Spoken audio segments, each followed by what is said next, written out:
Good afternoon, everyone. I welcome you all to the webinar of ICSI IIP on the topic Anatomy of IBC Laws 18. Today we have with us Mr. Apoorv Sarvaria as faculty. Let me briefly provide you the introduction of Mr. Apoorv Sarvaria. He is an advocate and an insolvency professional. He is currently a partner at VGC law firm. He is former judge in district courts, Delhi. As an advocate, he represents insurance companies, banks, and financial institutions and other public sector undertakings before the Supreme Court of India, the High Court of Delhi, NCLTs, and various appellate tribunals. He has taken assignments as an IRP and RP. He has written many articles and contributed to many laws on different subjects. Recent one being a commentary on the Insolvency and Bankruptcy Code as co-author published by Taxman. He has been the resource person for the IBPI, ICSI Institute of Insolvency Professionals, Delhi Judicial Academy, Indian Law Institute, State Bank Academy, and other universities and law schools. Sir, you may now start the session. Good afternoon, everybody. I just wanted to ask, who are the participants in this session? Are all the IPs or there are some more professionals?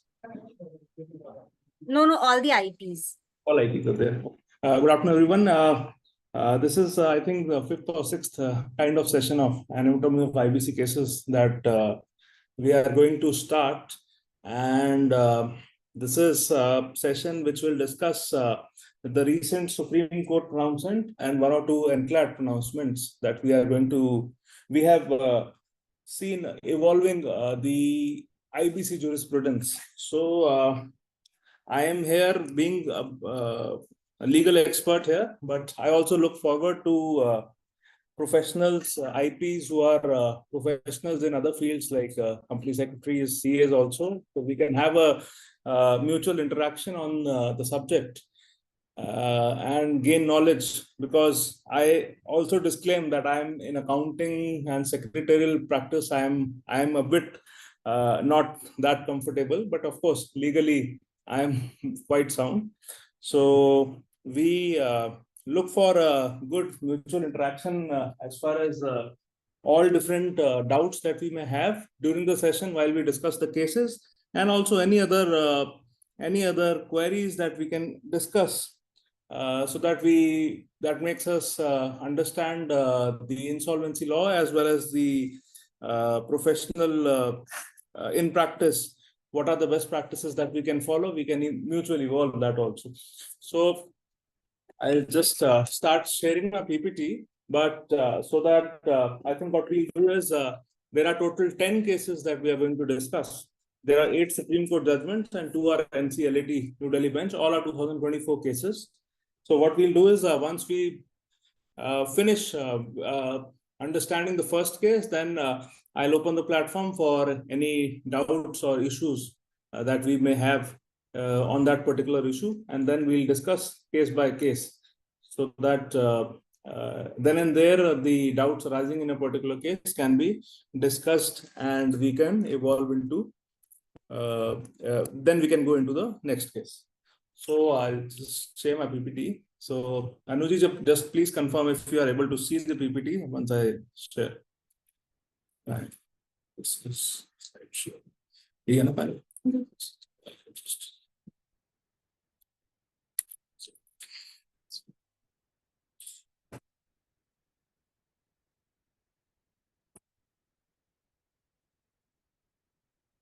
Can you see the screen, please? Are you able to see the screen? Yes, we are able to see, sir. Yes. So, all right. So once we start the very first case, this was decided in April 2024. The name of the case is Global Credit Capital Limited versus Such Marking Private Limited. And it's a civil appeal. There are 2 issues that were involved in this case. One was that whether security deposits which are made pursuant to a contract of service, would it amount to an operational debt or a financial debt? And so second, as also a corollary to the first issue itself, whether omission of terms linking the security deposit with non-performance of the agreement, would it separate it from the agreement itself? So first is, these are the cases where generally in contracts or service, where any vendor has been appointed to render a particular service, so he has to give a performance bank guarantee, or he has to make some security deposit amount in pursuance to the performance of the agreement. So how the court interpreted, what is the nature of such guarantee, what is the nature of such security? Will it qualify to be a financial debt or an operational debt? So in that context, this case arose. I'll just refer to the brief facts. Just in case anyone has any doubt in understanding what I say, I hope I'm not too fast. Just in case anyone has any doubt, then please, you can interrupt anytime and we can then and there address the query. So the CD here was Mount Shivalik Industries Limited, and that CD had appointed the respondent number 1, which is the creditor here, Such Marketing Private Limited, as a sales promoter to promote beer manufactured by the CD at Ranchi for 12 months. So it's a 12-month period, the period of contract, and the condition in the contract was that the creditor was required to deposit a minimum security of rupees 53 lakhs, which will carry interest at 21% per annum.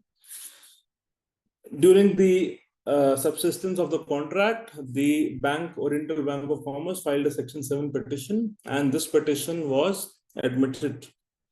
Thereafter, the respondent number 1, which is Such Marketing, it filed a claim with the RP as an OC.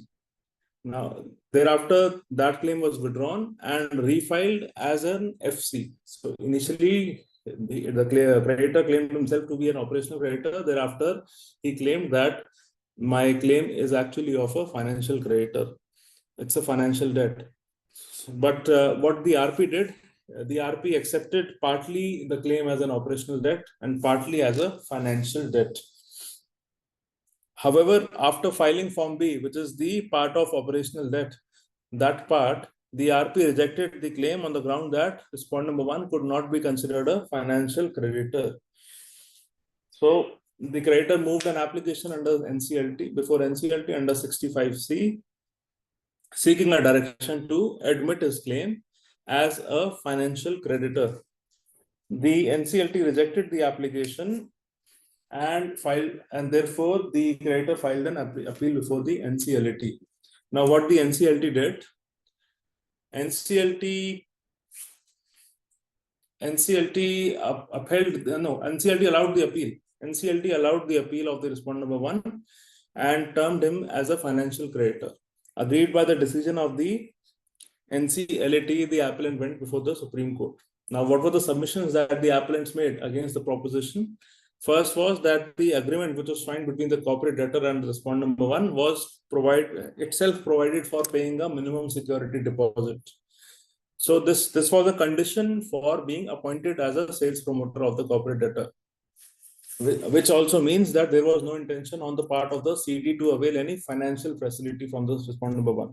So the contention was that since the security deposit was made pursuant to the agreement providing for a contract for service, so there was no arrangement between parties that a financial facility is going to be availed by the CD.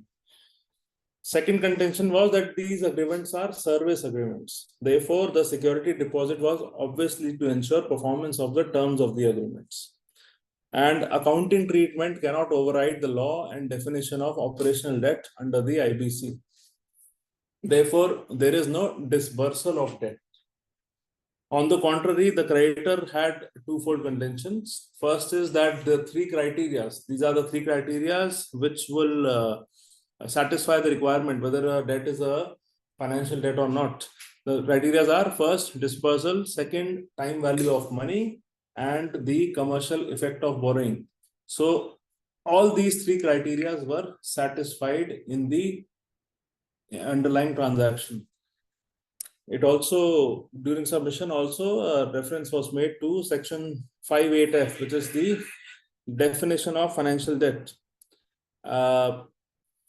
which the submission was that it's a catch-all and residuary provision, which includes any transaction having the commercial effect of borrowing and any transaction which is used as a tool for raising finance. And of course, this provision has been used by the Supreme Court even to include home buyers.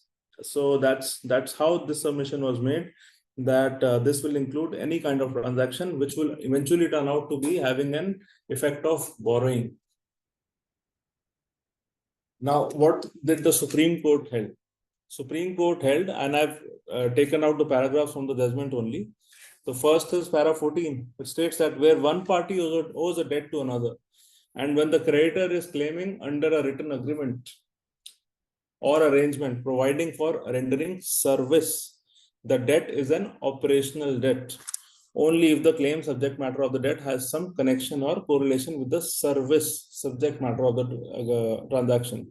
So which means the agreement itself needs to be connected with that, has some connection with the service subject matter of the transaction.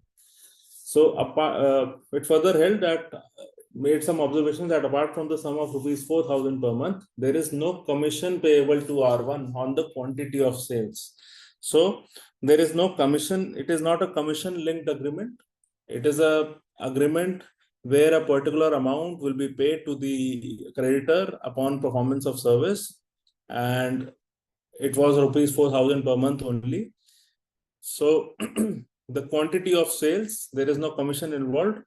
Clause 10 provided for payment of security deposit. That is the bone of contention, the bone of issue in this case. And it held that it is the underlying part, it is pertinent to note that there is no clause for the forfeiture of security deposit. So distinction is drawn from other agreements where usually upon non-performance, the person who is awarding the contract has a right to forfeit the security deposit. Here in this case, there is no clause providing for forfeiture of security deposit.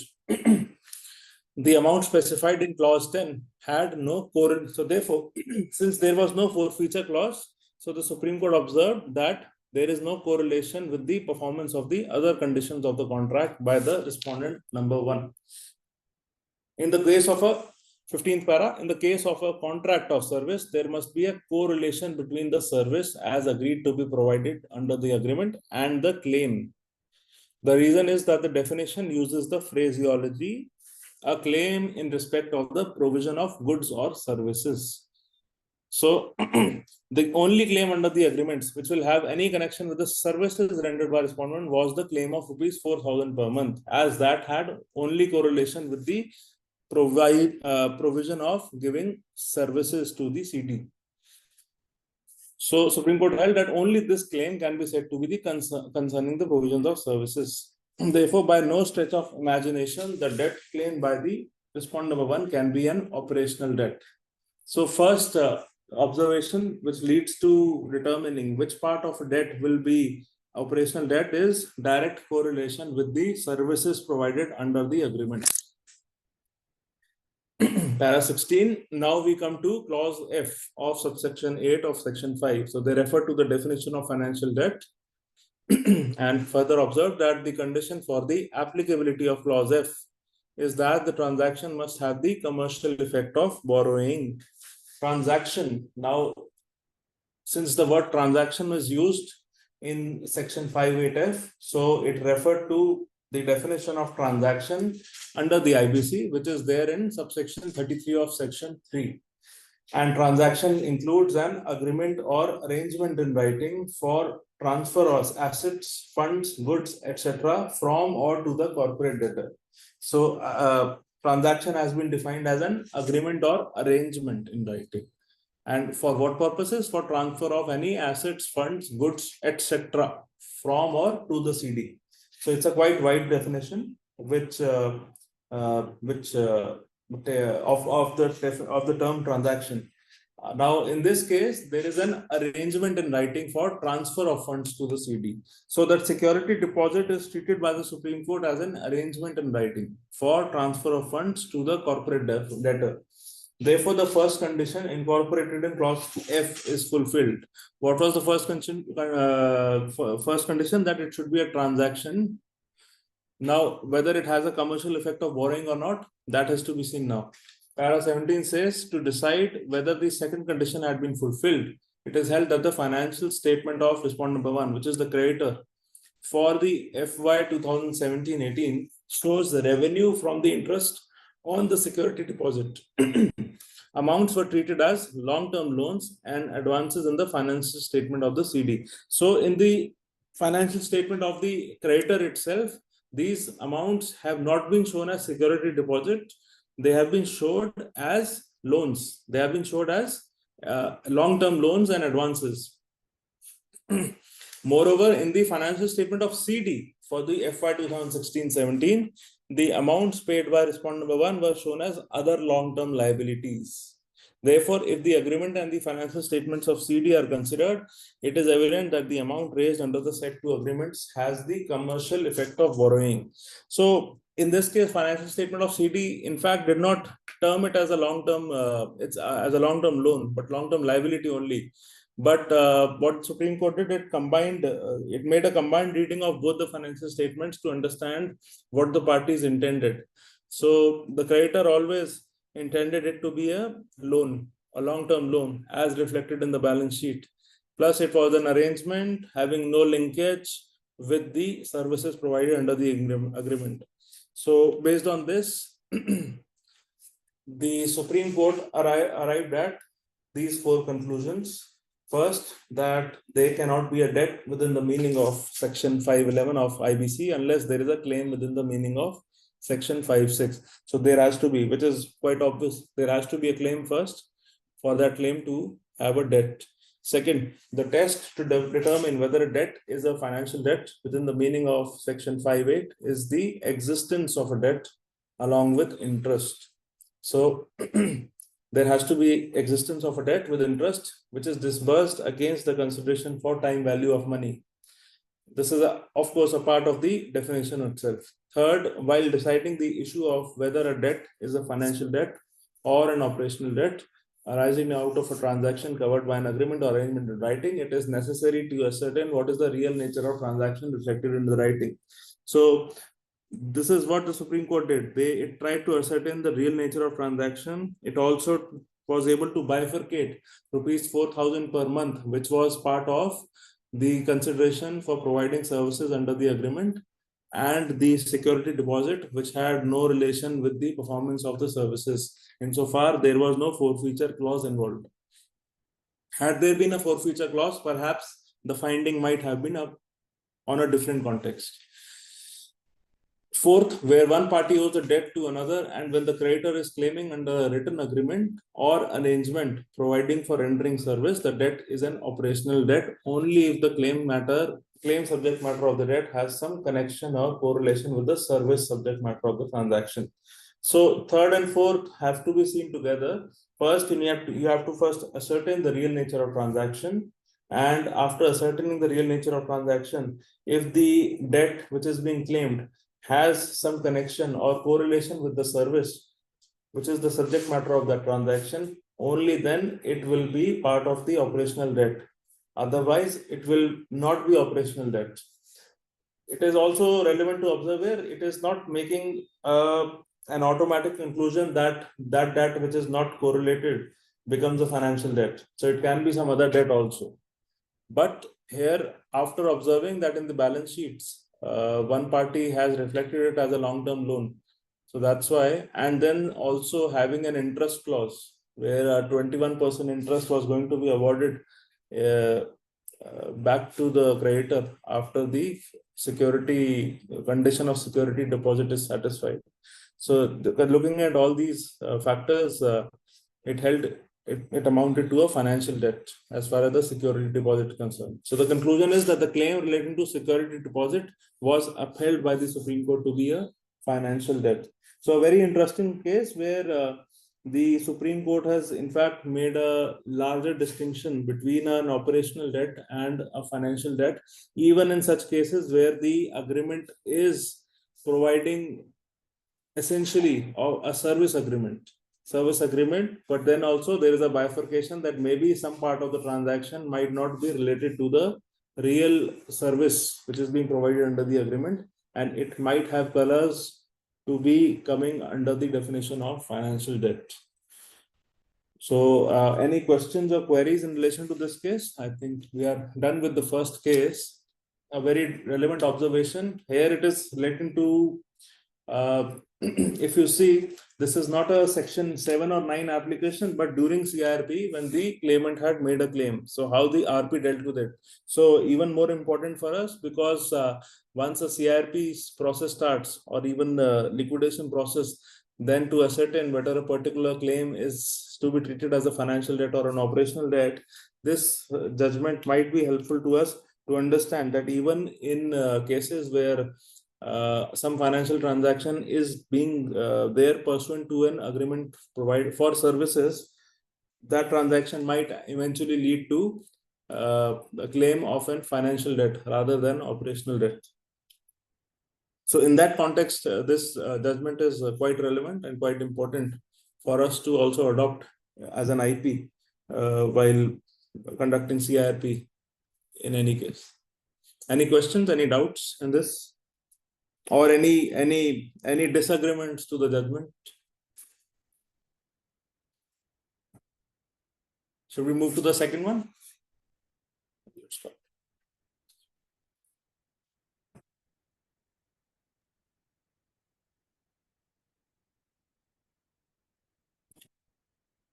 Okay, so we'll start the second case then.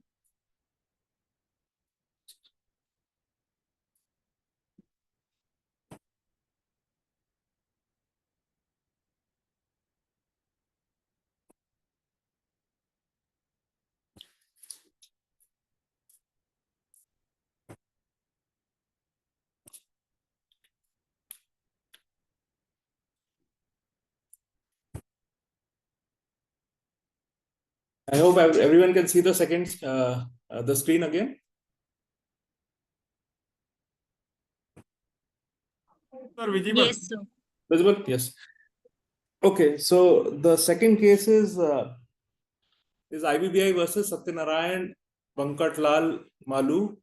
It's April 24 verdict in a criminal appeal, and a very interesting question about the existence of special courts under the IBC. Special courts, which are the sessions court, who have been entrusted the responsibility of trying the prosecutions of offences which are defined in the IBC.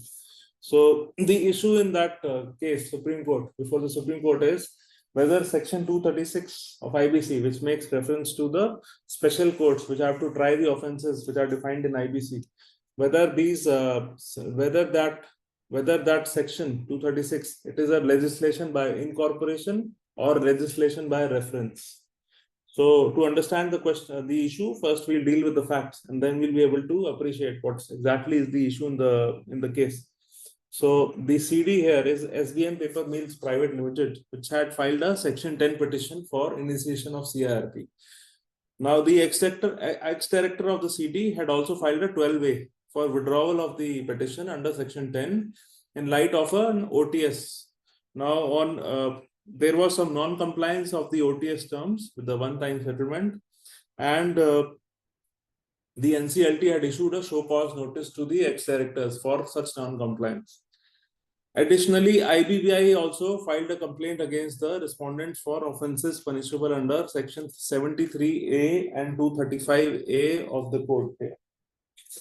73A and 235A of the Code for the non-compliance of the terms of the OTS. Since this OTS was taken on record by the NCLT and the Section 10 petition was withdrawn, so it eventually amounted to commission of an offence also. And IBBI itself filed a complaint. Now this complaint was filed before the sessions judge, the session judge, and that session judge had directed the issuance of process against the respondents.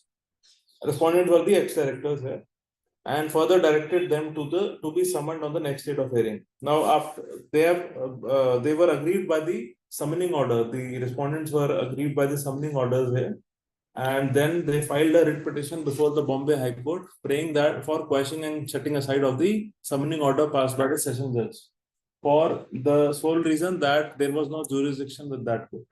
So for want of jurisdiction only.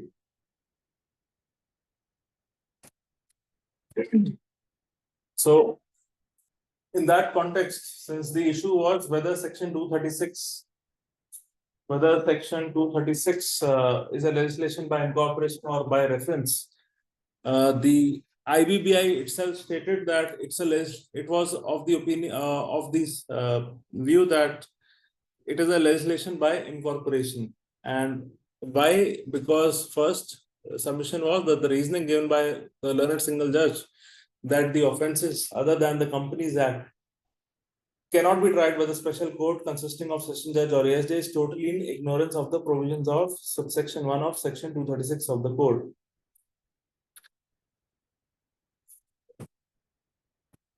Then second, if the reference made to the special court established under chapter 28 of the Companies Act is held to be legislation by incorporation, then the subsequent amendments to the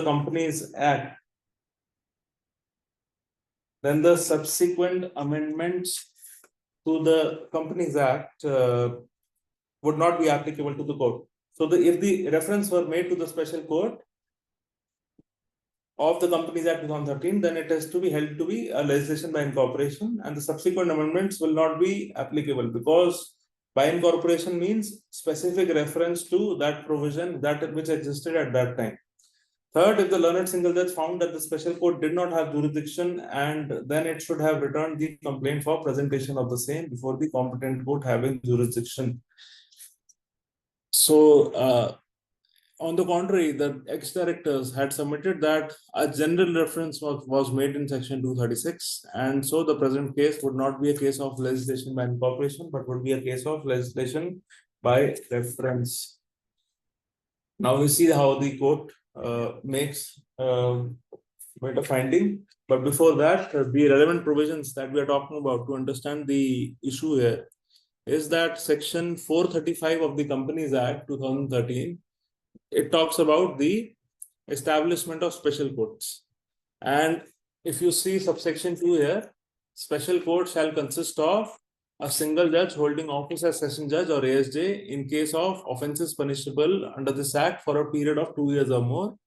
This is actually the provision which is existing as on date.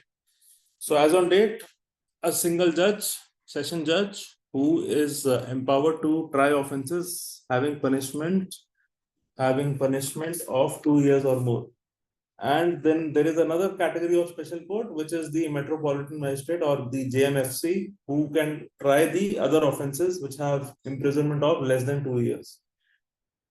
Now, but this is the existing act. Now, in 2013 or in 2016, when the code was enacted, at that time there was only one special court, which is the Court of Sessions. So, Section 236 of the code, it says that notwithstanding anything contained in CRPC, offences under the code shall be tried by the special court established under Chapter 28 of the Companies Act, which makes reference to 435. Now, whether this Section 236 is the legislation by incorporation or by reference had to be answered, because legislation by incorporation means that once the legislation has been incorporated, so in case, even if it makes reference to any other provision, IBC also needs to be amended for making the subsequent amendments to the referring act applicable here. If that doesn't happen, then it is a legislation by incorporation. If that amendment to Companies Act automatically amends Section 236 of IBC, then it is legislation by reference. So in that context, the Supreme Court gave its findings, which is coming here in para 24. What the observations are that it is thus clear that the Section 435 of the Companies Act, as it originally existed, provided for only one class of special courts, that is, a person holding offence of a sessions judge or an ASJ, and all offences under the Companies Act were required to be tried by such special courts. The 2015 amendment, then it talked about the 2015 amendment, which came in the Companies Act, and that provided for only one class of, so even the 2015 amendment provided for only one class of special court, that is a person holding the rank of a session judge The change that was brought out was that only offences punishable under Companies Act with imprisonment of 2 years or more were to be tried by special courts, whereas all other offences were to be tried by the jurisdictional magistrate. Then a second amendment also came, which is 2018 amendment, which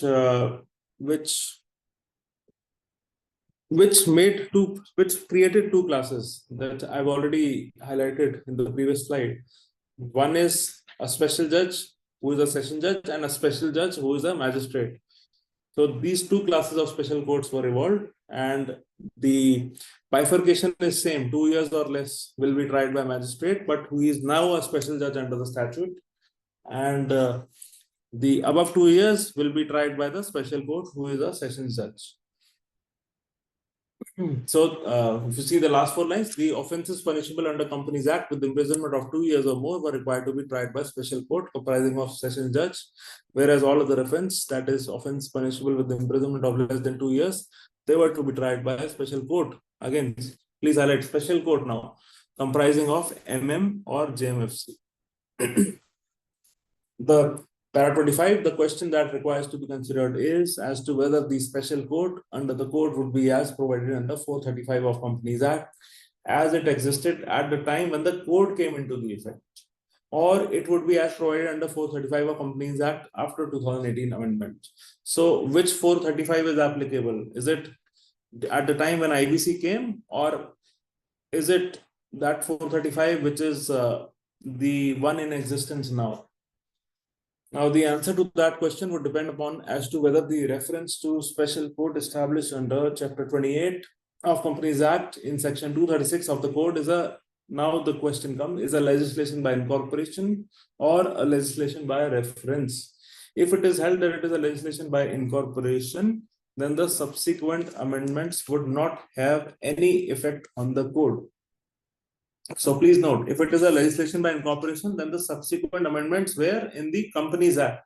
It will not have any effect on the IBC, on the code. And the special code would continue to be as provided under 435 of the Companies Act, as it existed when the code came into effect.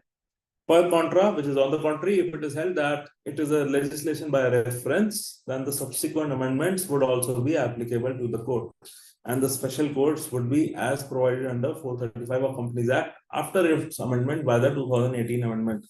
So again, that I've already highlighted, if it's a legislation by reference, which means any amendment in Companies Act will be automatically applicable to IBC. If it's a legislation by incorporation, then only that the position as the time of enactment of the code would be applicable. In case legislature has to make any changes, then IBC has to be amended, not Companies Act. So now what is the finding? Para 41, applying these legal principles, we will have to analyze the provisions of Section 236 of the code. Under Section 236, subsection 1 of the code, references offences under this code shall be tried by the special court established under Chapter 28 of the Companies Act 2013. It can thus be seen that the reference is not general but specific. The reference is only to the fact that the offences under the code shall be tried by the special court established under Chapter 28 of the Companies Act. So reference is not general but specific, and it will have to be held that the present case is a case of legislation by incorporation and not a case of legislation by reference. Para 44, it is further to be noted that Section 435 of Companies Act has also suffered 2 subsequent amendments, that is 2015 amendment and the 2018 amendment. If the legislative intent, and this is important, if the legislative intent was to give effect to the subsequent amendments in the Companies Act to Section 236 of the code, nothing prevented the legislature from amending Section 236 of the code. The legislator having not done that, the provision with regard to reference in Section 236 of the code pertaining to special court, as mentioned in 435 Companies Act, stood frozen. Please mark, stood frozen as on the date of enactment of the code. So conclusion, the Supreme Court upheld the decision of, I think there's some Bombay High Court, it actually set aside Bombay High Court decision and found session judge having jurisdiction to summon the accused person. Bombay High Court had actually allowed the petition of the ex-directors. So Supreme Court had upheld the summoning order, and it had set aside the Bombay High Court decision, which found that session judge, and also found that session judge had the jurisdiction to summon the accused persons. Any questions relating to this proposition?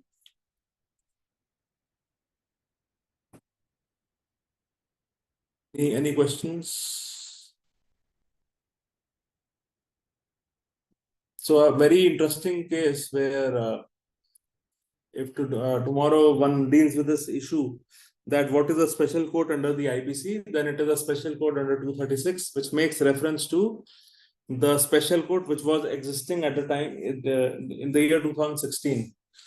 And so any amendment in the section of the Companies Act subsequent thereto will not have any effect on the IBC provisions.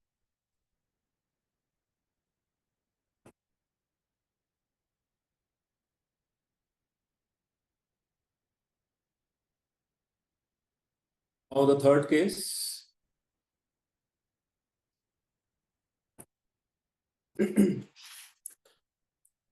Third case is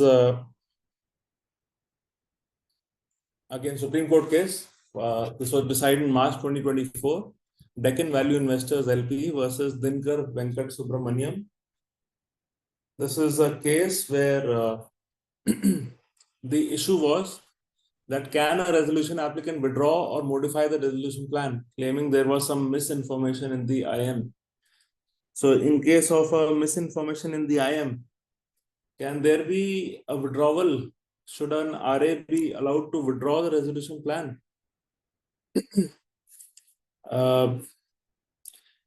Brief facts in this case was that the successful RA, which had alleged that they were prevented, and successful RA had made a contention that the RA was prevented and was handicapped because of lack of information or other fraud on the part of RP, and therefore a withdrawal application was filed before the NCLT.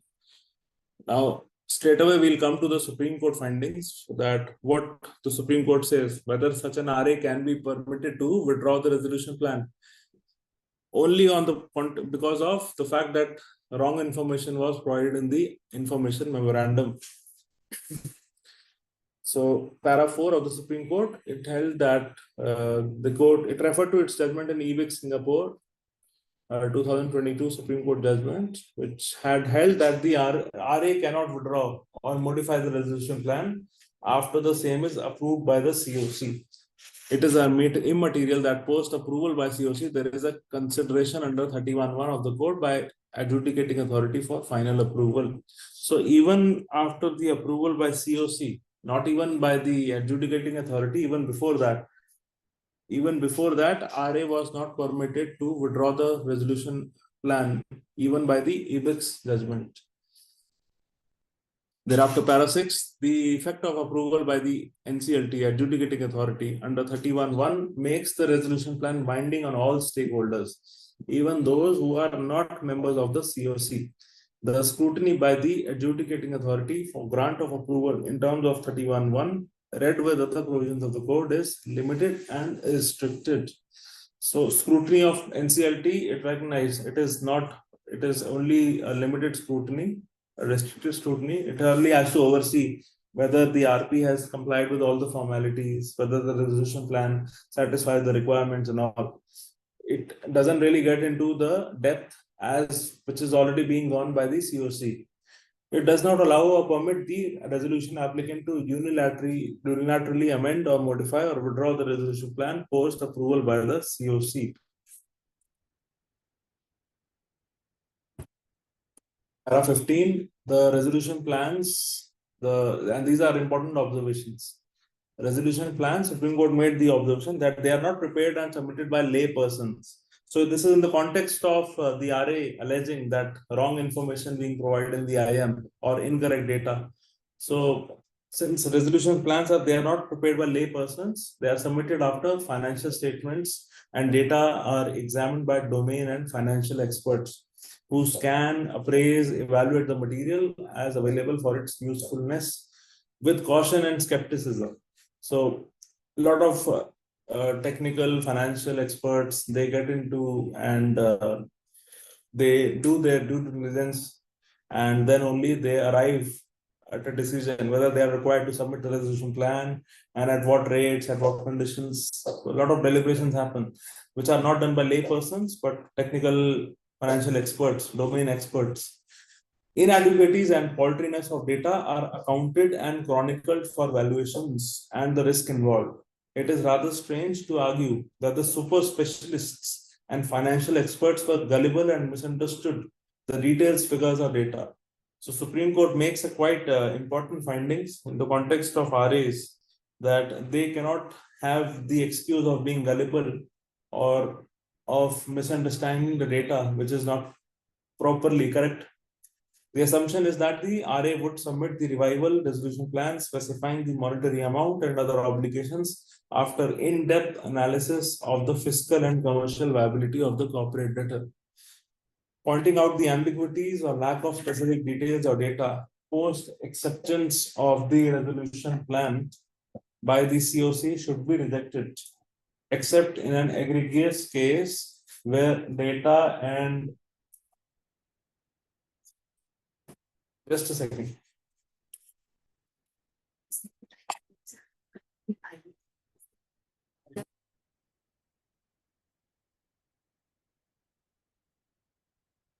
You are waiting to claim there. You do Indian bank. In the 5 year.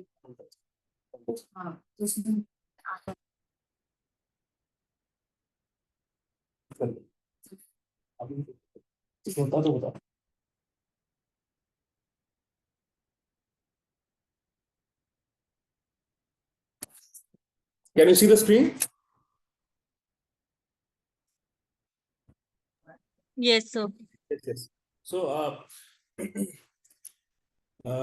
yeah, so where were we? We were there that it was rather strange to argue that the super specialists and financial experts were gullible and misunderstood the details, figures, or data.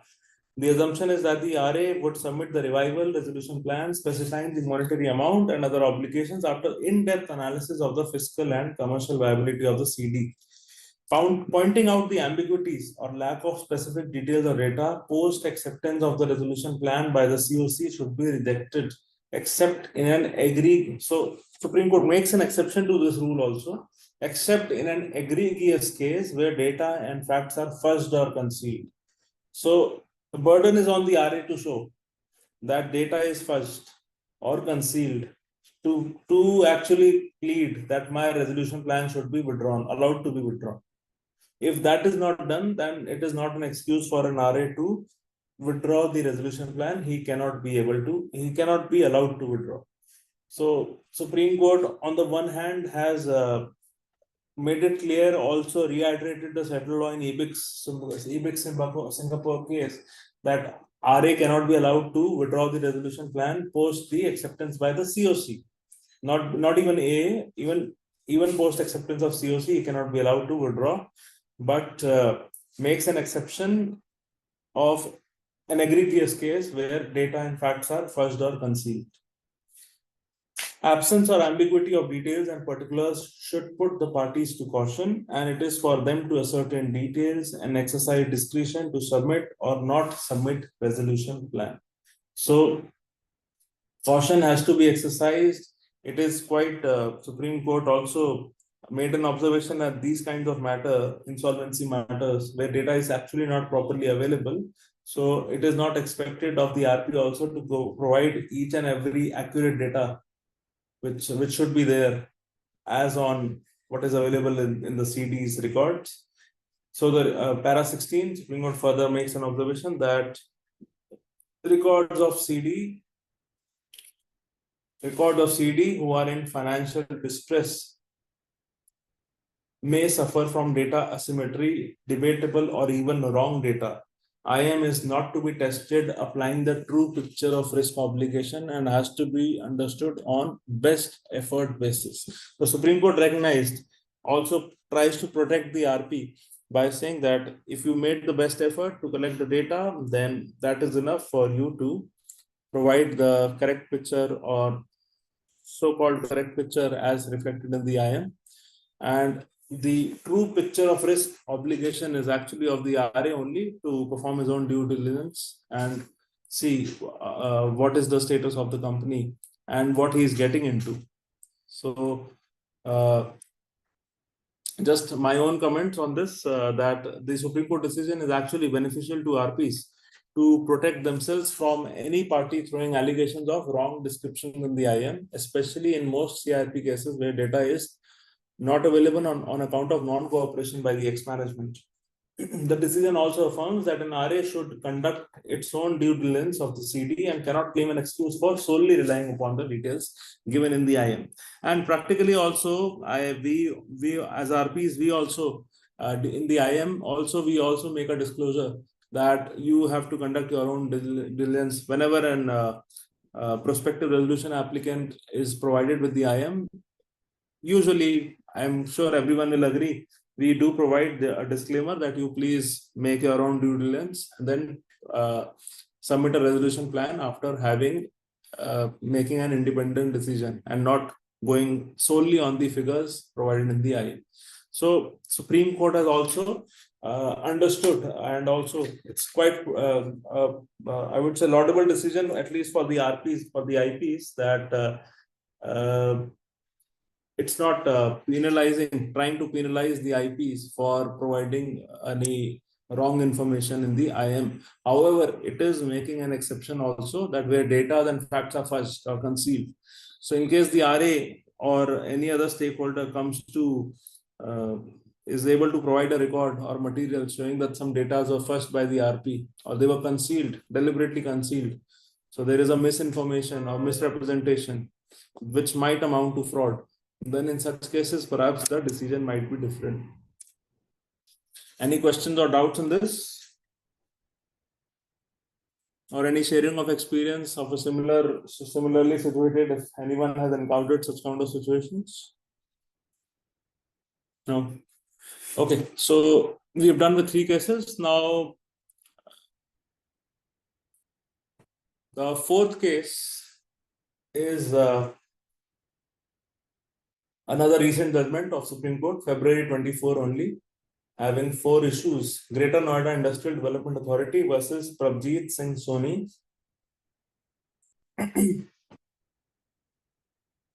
So,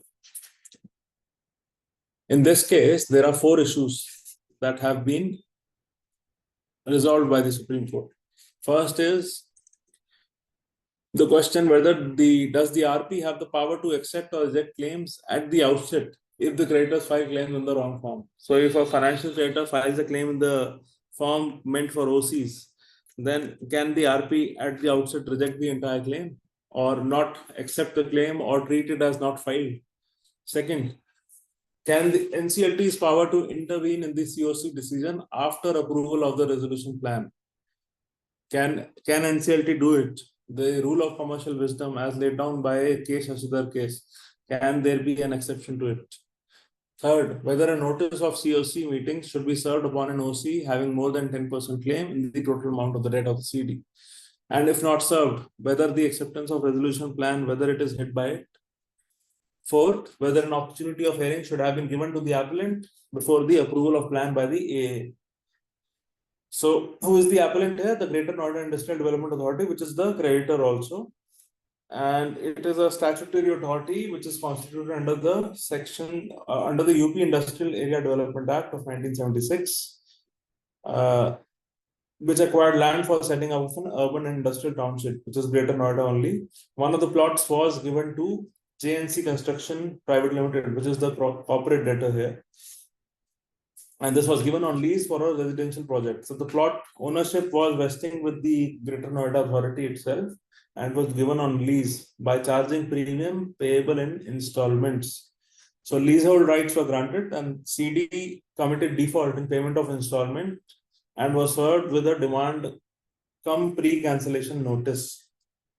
The appellant submitted a claim of rupees 43 crores in January 2020, being unpaid installments payable towards premium for the lease. What did the RP do? The RP treated the appellant as an operational creditor because of the lease agreement and requested it to file the claim in Form B rather than Form C in February 2020. So January 2020, the claim was filed. In February 2020, RP requests the OC to file the claim in the correct form. But the claim was not filed in Form B, so RP did not keep the appellant in the list of operational creditors or even in the list of any of the creditors.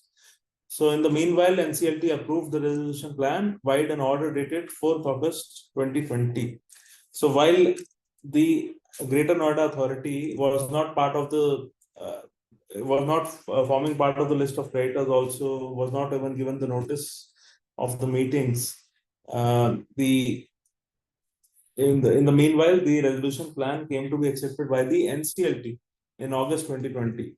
So within 6 months, all this happened, and then the appellant filed 2 applications. The appellant being Greater Noida Authority itself, questioning first the resolution plan and decision of RP, and second, recalling the NCLT's order approving the resolution plan.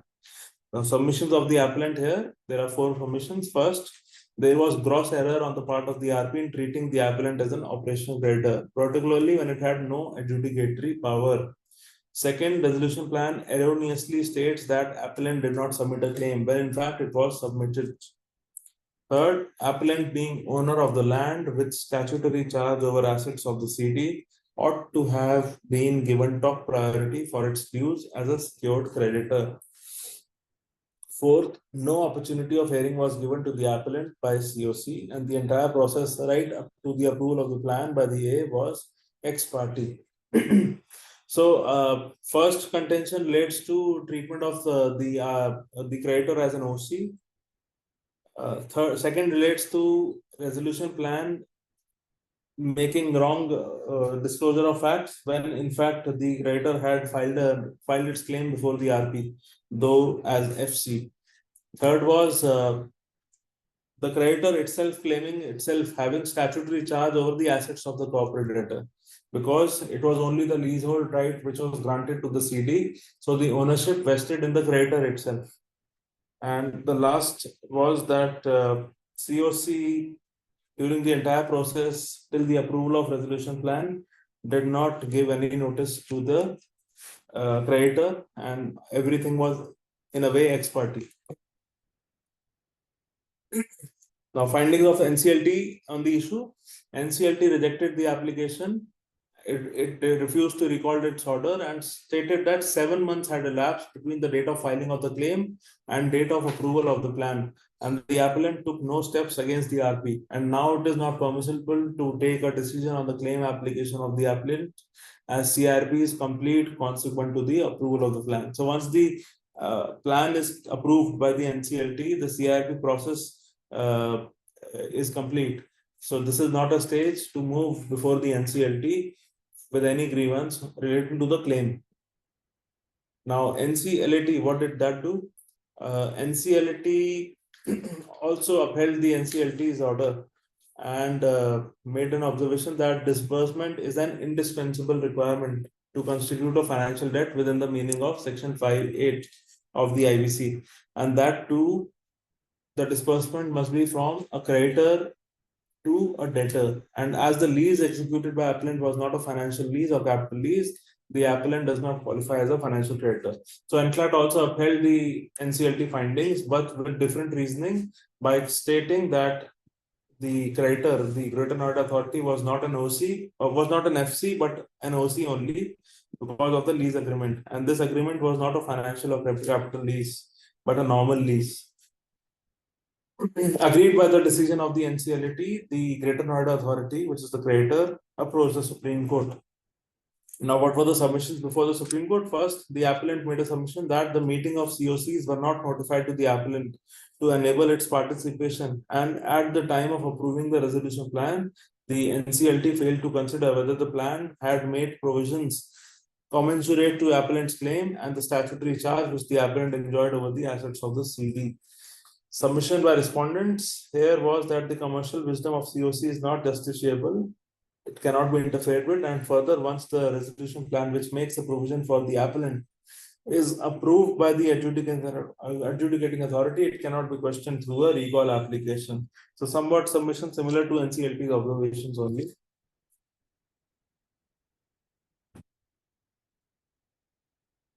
Now, findings of Supreme Court on the issue. First, para 20. These are important observations. First, there could be a situation where the claimant in good faith may place itself in a category to which it does not belong. However, what is important is the claim so submitted must be with proof. So Supreme Court itself makes an important observation that there can be a situation where a claim is filed in a different form, in an incorrect disclosure, or maybe, but if it is supported by authenticated documents showing the debt, showing the claim, proving claim, then that is sufficient in itself. So para 25 for the state, subsection 3 of 24 provide that RP shall give notice of each meeting of COC to the OCs if the amount of their aggregate dues is not less than 10% of the debt. Regulation of 19 of the CRP regulation also mandates the RP to ensure that notice of meeting is given to every participant. So, relevant clause that an OC having at least 10% of the total debt will have to be given a notice. He has a right to attend the meetings of the COC, which was not done in the present case. Para 30, even if a claim submitted by a creditor against the CD is in a form not as specified in the CRP regulations, the same has to be given due consideration by the IRP or the RP if it is otherwise verifiable, either from the proof submitted by the creditor or from the records maintained by the CD. A fortiori, if a claim is submitted by an OC claiming itself as a financial creditor, the claim would have to be accorded due consideration in the category to which it belongs, provided it is verifiable. So the substance of the application is what matters, not the form. And Supreme Court, so what observation that made in para 20, it reaffirmed that by saying that if the claim has substantial data to be verified and it is being verified, it can be verifiable, then it has to be given due consideration irrespective of which form it was filed. Then para 33, again important observation, though commercial wisdom of COC in approving a resolution plan may not be justiciable in exercise of the power of judicial review, the NCLT can always take notice of any shortcoming in the resolution plan in terms of the parameters specified in subsection 2 of section 30 of the code, coupled with regulations 37 and 38 of the CRP regulations. 37-38 provides the contents of resolution plan. It relates to resolution plan and what are supposed to be the contents of a resolution plan. So, looking at the overall aspect, NCLT has the power to notice if there is some shortcoming in the resolution plan. Further, para 48, tribunal or a court is invested with such ancillary or incidental powers as may be necessary to discharge its functions effectively for the purpose of doing justice between the parties, and in absence of a statutory prohibition in an appropriate case, can recall its order in exercise of such ancillary or incidental powers. Para 50, neither the IBC nor the regulations framed thereunder in any way prohibit exercise of such inherent power. Rather, section 65C of the code, which opens with a non-obstante clause, empowers the NCLT to entertain or dispose of any question of priorities or any question of law or facts arising out of or in relation to the insolvency resolution or liquidation proceedings. So the Supreme Court makes reference that 65C in a way is higher than even the power to recall, because the NCLT can entertain any question of law or any question of fact relating to the CRP proceedings. Further, it also made reference to Rule 11 of NCLT rules, which preserves the inherent powers of the tribunal. So, it appreciated 65C to understand that NCLT definitely has powers to recall its own order, or also has inherent powers under Rule 11. So, also makes an observation that ordinarily an application for recall is maintainable only on limited grounds, where the order is without jurisdiction, or the party aggrieved is not served, or with notice of proceedings, or the order has been obtained by misrepresentation of facts or plain fraud, or maybe in such cases where there is an error apparent on record. So only in such cases review is allowed, but next slide. It further makes observation, ordinarily feasibility and viability of plan are economic decisions, best left to the commercial wisdom of COC. However, now this is important. However, where the plan envisages use of land not owned by CD but by a third party. In this case, Greater Noida Authority had the ownership, and only the leasehold rights are with the CD. So where the use of land is owned by usage of land, it is not owned by the CD but by a third party, such as the appellant, which is a statutory body bound by its own rules and regulations, having statutory flavor. There has to be a closer examination of the plan's feasibility.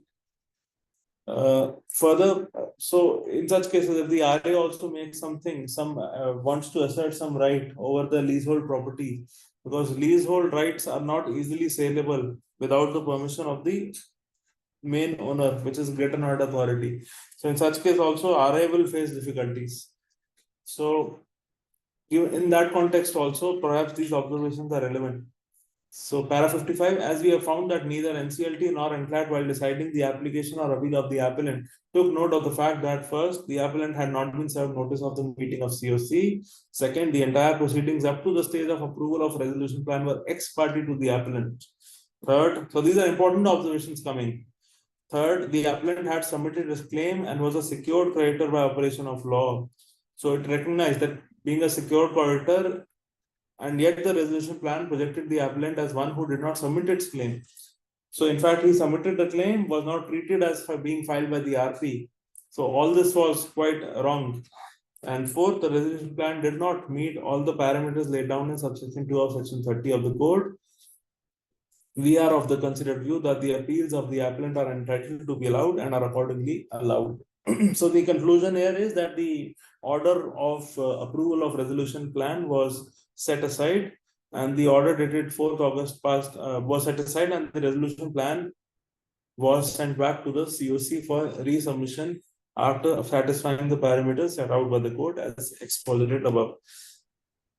So NCLAT's of the order was set aside, and the NCLT's order approving resolution plan was set aside. So effectively allowing the application of the Greater Noida authorities. So any comments, observations, or any query related to the issue? It's a quite very Sir, important. I want to Yes. ask, you will share this PPT to us, because either Yes. I will share. either we have to note down all the detailed case number. No need. I'll share the PPT in a PDF. Don't worry. Because this is good decision. We have to. All are good decisions, sir. All are good decisions. Anyways, so good decision also because it also there is one context that this observation also is also keeping in mind the legal substantive property rights of the creditor, because ultimately there are many cases where the CD is not having the substantive ownership rights over properties, especially where these projects are involved, where the building projects are involved. So in such cases also, perhaps the observations made by the Supreme Court in this case will be relevant. So any queries or any doubts in understanding this case, or any new point if anyone has?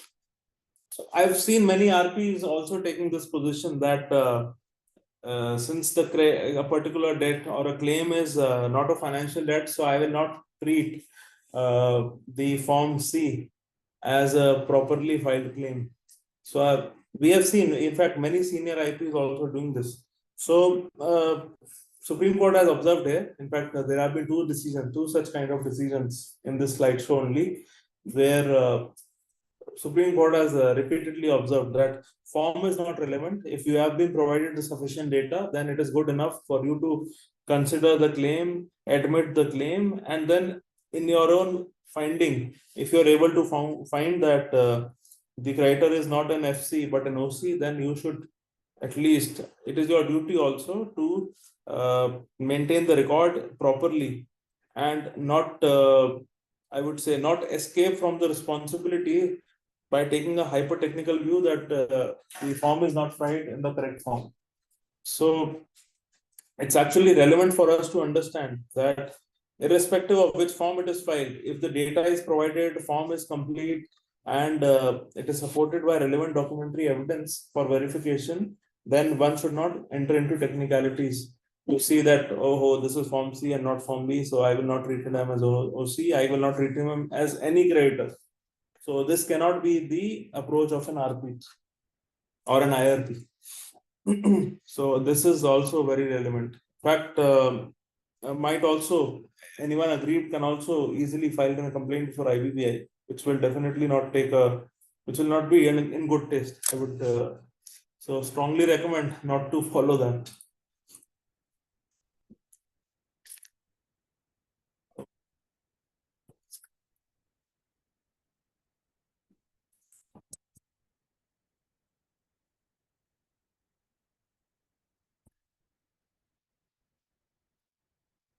Should we take a break for now? There are 6 more cases. So in 10 or 15 minutes, we can reassemble at 4:30 and then we'll finish it off. Yeah. Is that fine? Is that fine? Yeah, that's fine, sir. All right. All right. So at 4:30, we'll reassemble. Sure.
इसमें लेने का है अपना business करना है।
Shall we start now?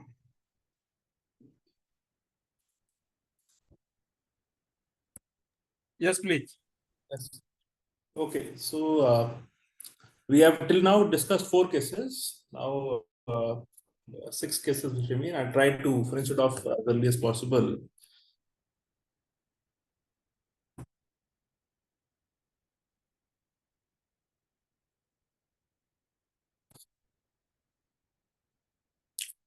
I hope there are no doubts in respect to the first 4 cases. Any doubts or any queries related to that? No doubts, right?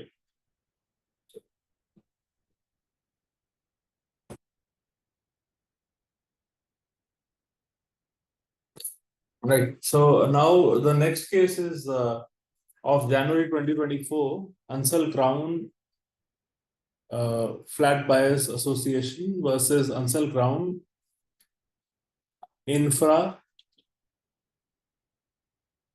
Build Private Limited, civil appeal of 2023 and having equivalent citation of 2024 INSC 54. Now the issue here is whether the moratorium is applicable to the directors or the officers of a company. So facts for this are that a complaint was filed by the home buyers before the National Consumer Disputes Redressal Commission, which is the NCDRC. And an order was made by the NCDRC that which had directed the developer to complete the project in all respects and hand over the possession of the allotted flats to the members of the association of the home buyers within the time specified. And it further said that if the members of the association are not interested to wait anymore, then they can seek the refund of the deposited amount from the opposite party, which was the builder and the developer, and the developer will refund the entire deposited amount along with interest at 9% per annum from the respective rate of deposit till payment within a period of 6 weeks. Thereafter, the appellant sought to execute the directions of the NCDRC not only against the company but also against the several individuals. So NCDRC held that the decree cannot be executed against the company as it would not be appropriate to proceed in the same execution against the opposite party due to the operation of moratorium. So once the execution petitions were filed, during that process, only the CIRP commenced against the corporate debtor, which was the developer in this case. And so in the execution, the Home Buyers Association wanted to pursue the execution against the respondents number 2 to 9, who were the officers of the company. And they, being individuals, should it was contended that they should refund the amount. But the NCDRC refused to interfere, saying that it will not be appropriate due to the existence of moratorium against the developer company. Now, agreed by that decision, the appellants appealed to the Supreme Court. So, direct against the NCDRC, the appellants went to the Supreme Court. And before the Supreme Court, the submission made by the appellants, who was the Home Buyers Association, was that there is no prohibition on proceeding against the directors or officers of the company, which is the subject matter of moratorium under Section 14 of IBC. Now, what did the Supreme Court held? Supreme Court held that it referred to its own judgment of P. Mohan Raj, a celebrated case on moratorium, that for the period of moratorium since no Section 138. So it referred to a 138 NIAC decision where it said that no 138 or 141 proceeding can continue or to be initiated against a CD because of a statutory bar. Such proceedings can be initiated or continued against the persons mentioned in Section 141. So even against ex-directors, promoters who are part of who are being made accused in a 138 check bounce complaints, against them the prosecution can continue. That was the ratio in P. Mohan Raj. This being the case, it is clear that the moratorium provisions contained in Section 14 would apply only to the corporate debtor. The natural persons mentioned in the Section 141 continuing to be statutorily liable under Negotiable Instruments Act. Para 10, this court approved the view taken in the case of P. Mohan Raj that notwithstanding moratorium, the liability, if any, of the directors or officers will continue. This court permitted the appeal to expressly proceed against the promoters of the company though there was a moratorium under Section 14 affecting the company. Therefore, we are of the view that only because there is a moratorium under Section 14 against the company, it cannot be said that no proceedings can be initiated against the other officers of the company who are respondents number 2 to 9 for execution, provided, this is important, provided they are otherwise liable to abide by and comply with the order which is passed against the company. So if they are liable to comply with the order which was passed against the corporate debtor, then they can, proceedings against them can be continued even during the existence of moratorium against the corporate debtor. However, if they are not liable to comply with the order, then of course, then against them individually, the proceedings will not continue. So the protection of moratorium will not be available to the directors or officers of the company. So, and with that, NCDRC's proceedings, execution proceedings were held to be validly continued against the other officers of the company. So this is a short point that was involved in this matter. So another relevant, we have seen it's now settled, especially in 138 cases, enact cases, that proceedings against ex-directors can be continued even during the existence of moratorium. So similar view is being taken even in cases of execution petitions which are filed before the NCDRC or any other consumer fora, where except for the company, the other officers were also made party. And also please note that this is NCDRC, these are civil liability proceedings. So all the more reasons for so if tomorrow in a civil proceeding, any officer of a company makes a submission that against me individually, these proceedings cannot be continued because of the existence of moratorium against the company, then this decision of the Supreme Court will be helpful. Ansel Crown Heights versus Ansel Crown Infra Build. Any questions, any queries, or any doubts in this proposition? Okay, we'll move to the next one then. This is case number 6. Another important case, Bharti Airtel Limited versus Vijay Kumar V. Iyer and others. This was decided in January 2024. The issue is relating to set off in this case. A very noble issue involved, especially during CRP proceedings. So, is there a right to claim set off in the CRP when the RP proceeds in terms of section 25(2)(a) of the IBC to take custody and control of all the assets of the corporate debtor? Whether a claimant can set off the amount owed by CD to it and file claim after such set off. So, these are the two issues correlated only, that whether a set off can be exercised during the CRP proceedings by the RP or even by the claimant itself.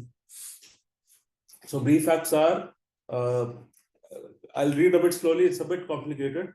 Bharti Airtel Limited and Bharti Hexacom Limited. So these are Bharti Airtel entities. They entered into spectrum trading agreements with ASL Limited and Dishnet Wireless Limited in 2016, agreeing to purchase spectrum rights in so-and-so band for 4,000 crores. The deal was contingent on Department of Telecom. So DOT had to give the approval. And so it was contingent on the approval of the DOT, which also required some bank guarantees. Now the Airtel entities, which is Bharti Hexacom and Bharti Airtel Limited, these are the Airtel entities, and ASL entities, which is Dishnet and ASL, they entered into 3 letters of understandings. These are agreements by themselves, 3 letters of understanding whereby Airtel entities agreed to furnish BGs on behalf of ASL. ASL entities were to deduct 586 odd crores from the consideration payable to the ASL entities by Airtel entities. So, since Aircel was not in a position to give bank guarantees to the Department of Telecommunications, Airtel said that Airtel entities themselves gave bank guarantees on behalf of Aircel for the license, for the spectrum license. Now, in 2018, Aircel entered CIRP. ASL entities, all entities, they entered the CIRP under the IBC, and Airtel claimed 203 crores in Aircel's CIRP. However, the RP admitted 112 crores out of 203 crores, and Airtel also owed 64 crores in interconnect charges to Aircel. So 112 crores and then 64 crores Airtel had owed from Aircel.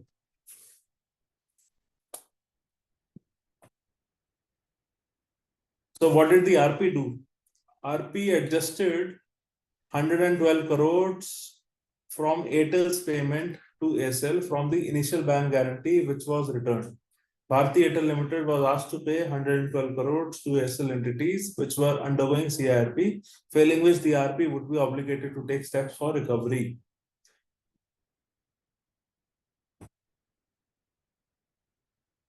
So Bharti Airtel Limited, Airtel entities, they were asked to pay 112 crores to Aircel entities, failing which RP would be obligated to take steps for recovery. So RP had actually threatened to take civil action against them.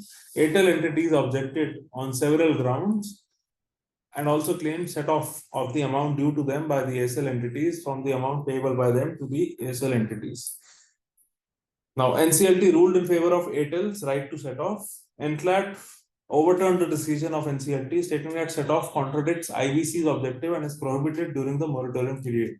So Airtel appealed against the NCLT's decision before the Supreme Court. So ultimately, the question was whether during CIRP set off can be applied, because Airtel had applied set off. So even RP had also applied set off while reducing the claim of Airtel. So NCLAT had stated straight away that set off cannot be applied because IBC does not provide for application of set off. Now, what did the Supreme Court say? And these are important observations. In fact, kind of a landmark decision. It has not been come before as far as applicability of set off during CIRP proceedings are concerned. Para 12 says that there is a difference between CIRP and liquidation process. So at the outset, because liquidation process specifies the usage of set off, but CIRP does not. So CIRP focuses on and fosters rehabilitation, revival and resolution of the CD, whereas liquidation process focuses on constellation of assets of the company in liquidation. This is how they drew a distinction between CIRP and liquidation.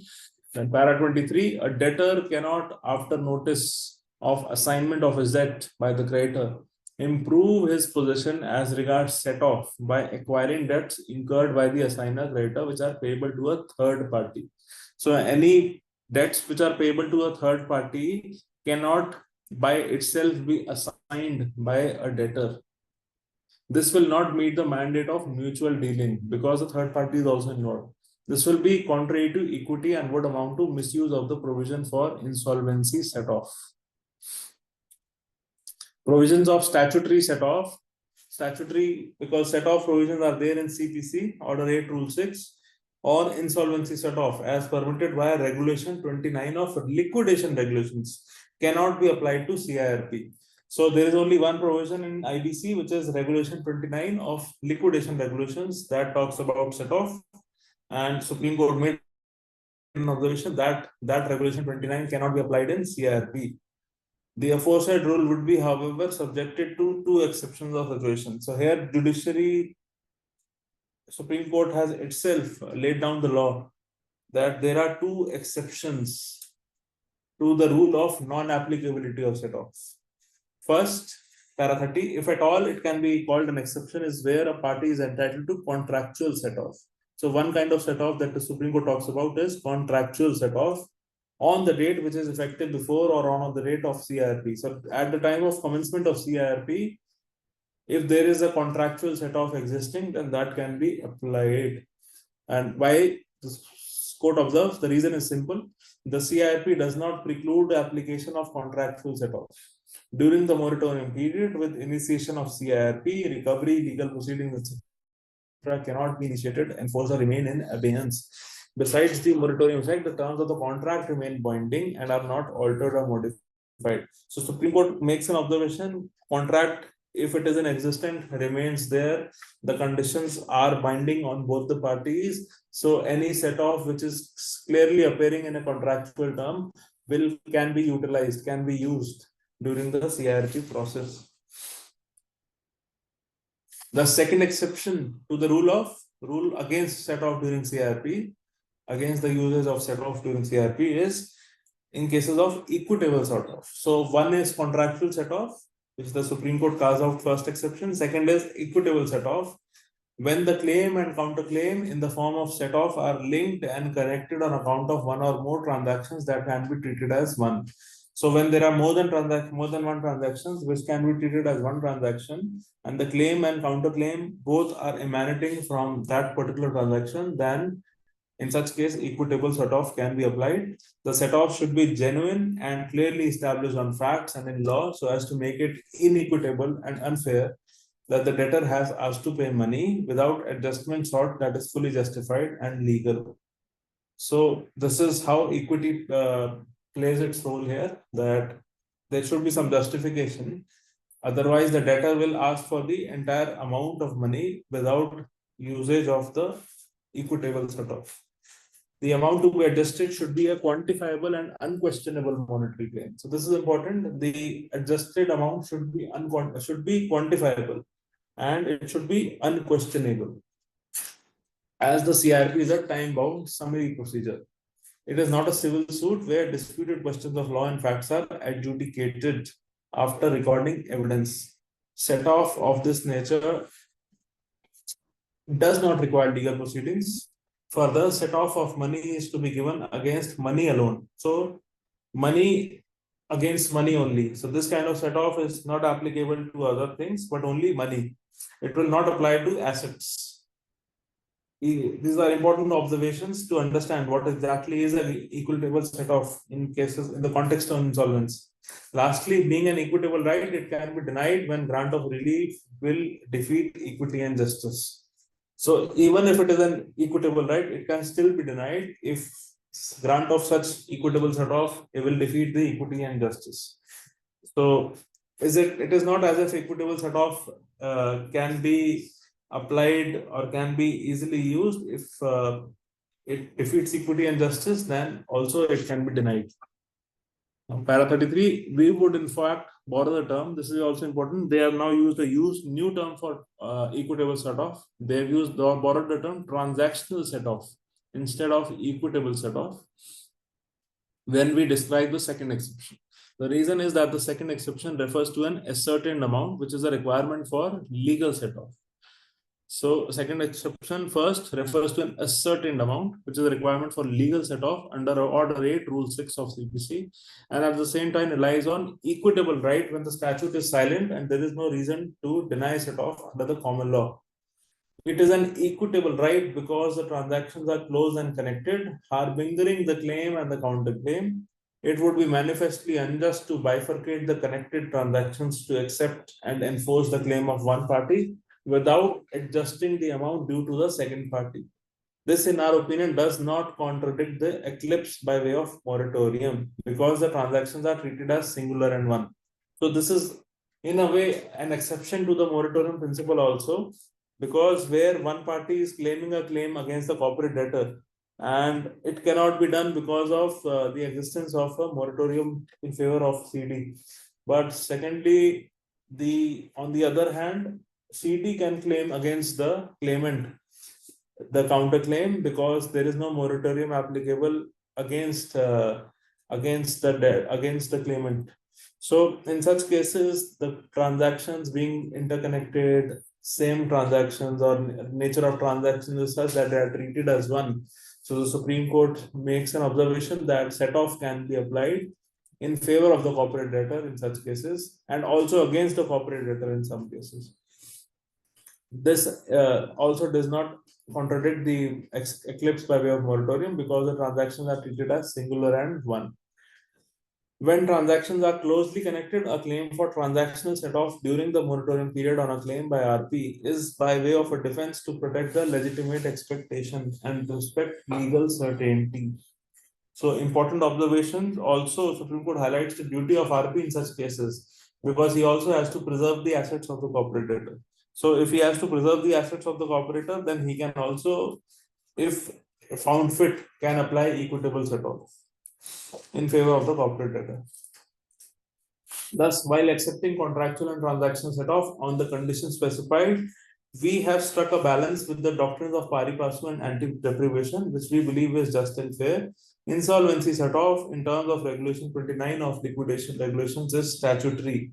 So that's the distinction between Regulation 29 and the principles laid down by Supreme Court in this case. In the context of the present case, the aforesaid legal position takes care of the argument raised on behalf of the appellant Airtel entities that the RP had allowed set-off of about 64 crores, which was due and payable by the CD Aircel entities under the Operational Services Agreement, SMS Services Agreement, and Interconnect Usage Agreements prior to commencement of CRP from the dues payable by the CD to the Airtel entities. The contractual set-off had occurred prior to the commencement date. So this is important to note. Contractual set-off had actually occurred prior to the commencement date. That para 37, our finding that the IBC is a complete code relying upon the opening part of the enactment, and section 238 and 243 takes care and nullifies the argument raised by the appellant Airtel entities that they are entitled to statutory set-off or insolvency set-off in the CIRP under chapter 2, part 2 of IBC. Regulation 29 does not apply to part 2 of IBC. So part 2, which is CRP, is not applicable. It does not have Regulation 29 of liquidation regulations. The legislation or even the legislative intent permits neither statutory set-off nor insolvency set-off. So in support of our conclusion, we would like to refer to the statutory provisions and meet the arguments to the contrary raised by the appellants. Then further, it observes there are several reasons why, in our opinion, clause 2 to subsection 2b of 30 does not support the plea of insolvency set-off. The section does not make chapter 3 part 2, that is section 36 4e or regulation 29 applicable to CIRP under chapter 2 part 2 of IBC. Secondly, clause 2 to section 32b deals with the amounts to be paid to the creditors and not the amount payable by creditors to the CD. Third, clause 2 to section 32b has appliance when the resolution plan is being considered for approval. Fourth, and for the reasons elaborated earlier, and view of the specific legislative mandate as incorporated and reflected in chapter 2, part 2 of IBC, we should hold that the provisions of IBC relating to CIRP do not recognize the principle of insolvency set-off. We would not extend it by implication when the legislature has not accepted applicability of mutual set-off at the initial stage, that is the CIRP stage. On the aspect of mutual dealings and also equity, it is to be noted that adjustment of interconnect charges are under a separate and distinct agreement. The telephone service provider use each other's facilities as the caller or the receiver may be using a different service provider. Accordingly, adjustment of a set-off are made on the basis of contractual set-off. These are also justified on the ground of equitable set-off. The set-off to this extent has been permitted and allowed by the RP. So, as far as contractual set-off is concerned, it was allowed. The transaction for purchase of the right to use the spectrum is an entirely different and unconnected transaction. The agreement to purchase the spectrum encountered obstacles because the DOT had required bank guarantees to be furnished. Accordingly, Airtel entities, on the request of ASL, had furnished bank guarantees on their behalf. Now, bank guarantees were returned, and accordingly, Airtel entities became liable to pay the balance amount in terms of the letters of understanding. So those BGs were not invoked; they were returned back, and so whatever amount that Airtel had submitted in the form of BGs, it was liable to pay to Aircel. So those amounts had become payable post the commencement of CIRP. For the same reason, we will also reject the argument that by not allowing set-off, new rights are being created, and therefore section 14 will not be operative and applicable. Moratorium under 14 is to grant protection and prevent a scramble and dissipation of the assets of CD. The condition that the amount to be set off is not part of the CD's assets in the present fact is misconceived and must be rejected. In light of the provisions of IBC relating to CRP, we do not find any merit in the appeals and same are dismissed. There will be no order. So, comments are that this, for the first time, Supreme Court has introduced the concept of set-off while determining claims during CIRP proceedings. Before this judgment, set-off was made applicable only to liquidation proceedings under the code. However, only contractual and equitable transactional set-off have been recognized during the CIRP. Any questions, doubts? It's a bit complicated with facts.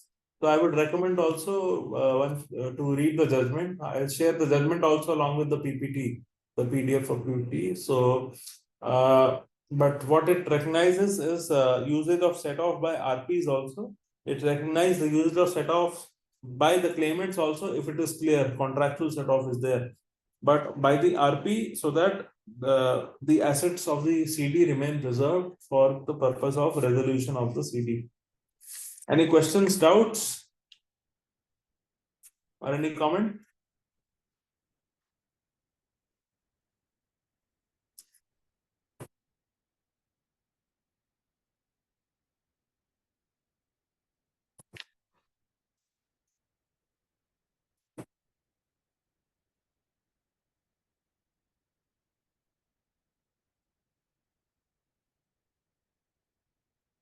So this was the sixth case that we dealt with, dealing with set off. Now the seventh Supreme Court judgment. This is also passed in January 24, DBS Bank Limited, Singapore versus Ruchi Soya Industries Limited. Basically, this is on stakeholders' rights, especially dissenting financial creditors, once the resolution plan is approved. So, to what extent a dissenting financial creditor is entitled to in a resolution plan? Are there some guarantees given by the court, or let us see? And if that dissenting financial creditor is a secured creditor, then whether the amount of security should be preserved for that creditor in the resolution plan. The facts. DBS Bank is the appellant here, and that is the dissenting financial creditor also. It had extended financial debt of around 243 crores to Ruchi Soya Industries. The financial debt was secured by sole and exclusive first charge over certain immovable and fixed assets of the CD. CIRP was initiated against the CD. The appellant's claim was admitted up to 242 crores 96 lakhs. The appellant informed the COC that the sole and exclusive nature of security held by appellant by way of mortgage over immovable and fixed assets of CD was of greater value. So, appellant had informed the COC that its charge over the secured asset was of higher value than 243 crores. Emphasizing the specific treatment of exclusive and superior security, the appellant requested the COC to take into account the liquidation value of such security while considering the distribution of proceeds and to make such distribution in a fair and equitable manner. So, additionally, the appellant had voted against the resolution plan. So, it had voted against the resolution plan, thereby becoming a dissenting financial creditor. The appellant challenged the distribution mechanism of the resolution plan. However, it was rejected by NCLT. The appellant preferred an appeal before the NCLAT. Now, during pendency of appeal before the NCLAT, Section 32B of the code was amended, which provides that operational and dissenting financial creditors shall not be paid an amount lesser than the amount which had to be paid to him in the event of liquidation of the CD. Then explanation 2 was added in Section 32B, which stated that which was made applicable to pending proceedings also. So 32B amendments were made applicable to this case also, which means then Section 34, subsection 4 also came, and it was also amended to state the COC shall take into account the order of priority amongst creditors as laid down in Section 53, subsection 1 of the code. The appellant submitted that if the amendments were considered, it would be entitled to receive 217 crores, which is the liquidation value of the security interest. In the meanwhile, the plan was accepted by NCLT, which was also appealed by appellant. The NCLT rejected both the appeals. Now, agreed by which the appellant referred the appeal before the Supreme Court. So there was a challenge to the resolution plan also because it did not provide the minimum amount guaranteed by Section 32B. And also there was a request on behalf of the applicant that the amount of security, the value of the security should have been at least the minimum that amount should be given to him since he was a secured creditor. Now, submission by appellant, the appellant will receive approximately 119 crores as against the liquidation value of the security interest, which was 217 crores. And the admitted claim of the appellant is 242 crores. So, the appellant, notwithstanding the amendments to Section 30, has been deprived of its due share given its superior security assets. Equating the appellant with FCs having inferior security interest has resulted in unjust enrichment and windfall benefits to the dissimilarly placed creditors to the detriment of the appellant. So, appellant, with the dissenting FC, he is also claiming that there is kind of discrimination against him since he is the secured creditor. So, he has the first right over that secured asset. But in the resolution plan, those who are not even secured, who are unsecured creditors, have been given more amount than him. So there is an unjust enrichment. Now, what does the Supreme Court hold? Supreme Court makes the observations. First, the first issue that arises for consideration in these appeals is whether the amendments made in the substantive portion of Section 30, subsection 2, in terms of explanation 2, will be applicable when the first appeal was heard by NCLAT. So here in this case, NCLT had already approved the resolution plan, and the challenge was before the NCLAT. During that time itself, this amendment came. So whether this amendment will be applicable to this case or not was also a question in view of explanation 2. So the appellant had preferred the first appeal before the NCLAT on 31st July 2019, and the appeal, which appeal was directed against the provisional approval order of NCLT which was passed on 24th July 2019. Now, amendment came in August 2019. So appeal and order of NCLT both were of July 2019. Explanation 2, subsection 2 clearly states that an appeal preferred under 61 or 62, when it is not barred by time under any provision of law, shall be heard and decided after considering the amended Section 32B under the Amendment Act. So there was an explanation which clearly specified that this will be covered only when the resolution plan as approved has attained finality, as no proceedings are pending, that the amendment shall not apply to rewrite the settled matter. This is what the Supreme Court found. Then para 25, as we read Section 32B2, the dissenting financial creditor is entitled to payment, which should not be less than the amount payable under 53(1) in the event of liquidation of the corporate debtor.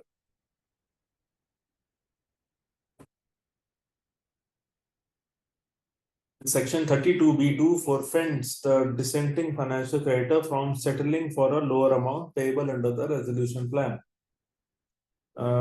A financial creditor can dissent if the resolution plan is discriminatory or against the provision of law. However, a dissenting financial creditor cannot take advantage of 32B2. A secured creditor cannot claim preference over another secured creditor at the stage of distribution on the ground of a dissent or assent. Otherwise, the distribution would be arbitrary and discriminative. The purpose of the amendment was only to ensure that a dissenting FC does not get anything less than the liquidation value, but not for getting the maximum of the secured assets. So, in our opinion, the provisions of Section 32B2 by law provides assurance to the dissenting creditors that they will receive as money the amount they would have received in the liquidation proceedings. This rule also applies to OCs.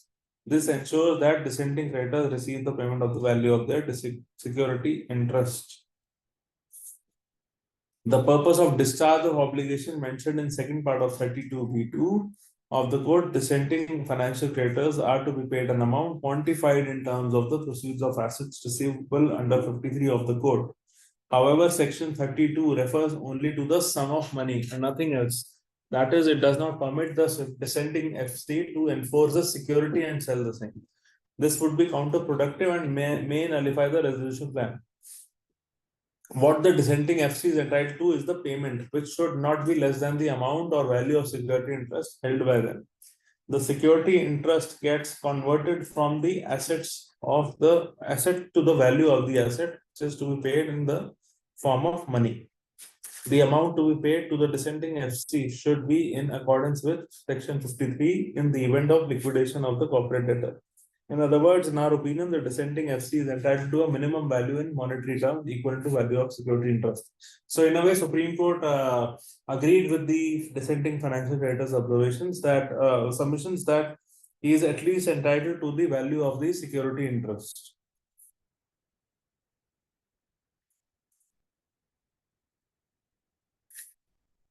Para 43, the reasoning also takes care of the argument that the explanation to 53 incorporates the principle of pari passu distribution into section 53 with each class of raiders mentioned therein. We wish to clarify that section 53(1) is referred to in section 32(b)(2) with the purpose and objective that the dissenting financial creditor is not denied the amount which is payable to it, being equal to the amount of value of the security interest. The entire section 53 is not made applicable. Section 30, subsection 4 states that the COC may approve the resolution plan by a vote not less than 66% of the voting share of the FC. It states that the COC shall consider the feasibility and viability, the manner of distribution proposed, which may take into account the order of priority amongst creditors under subsection 1 to section 53, including the priority and value of the security interest of the secured creditors, and other requirements as may be specified by the board.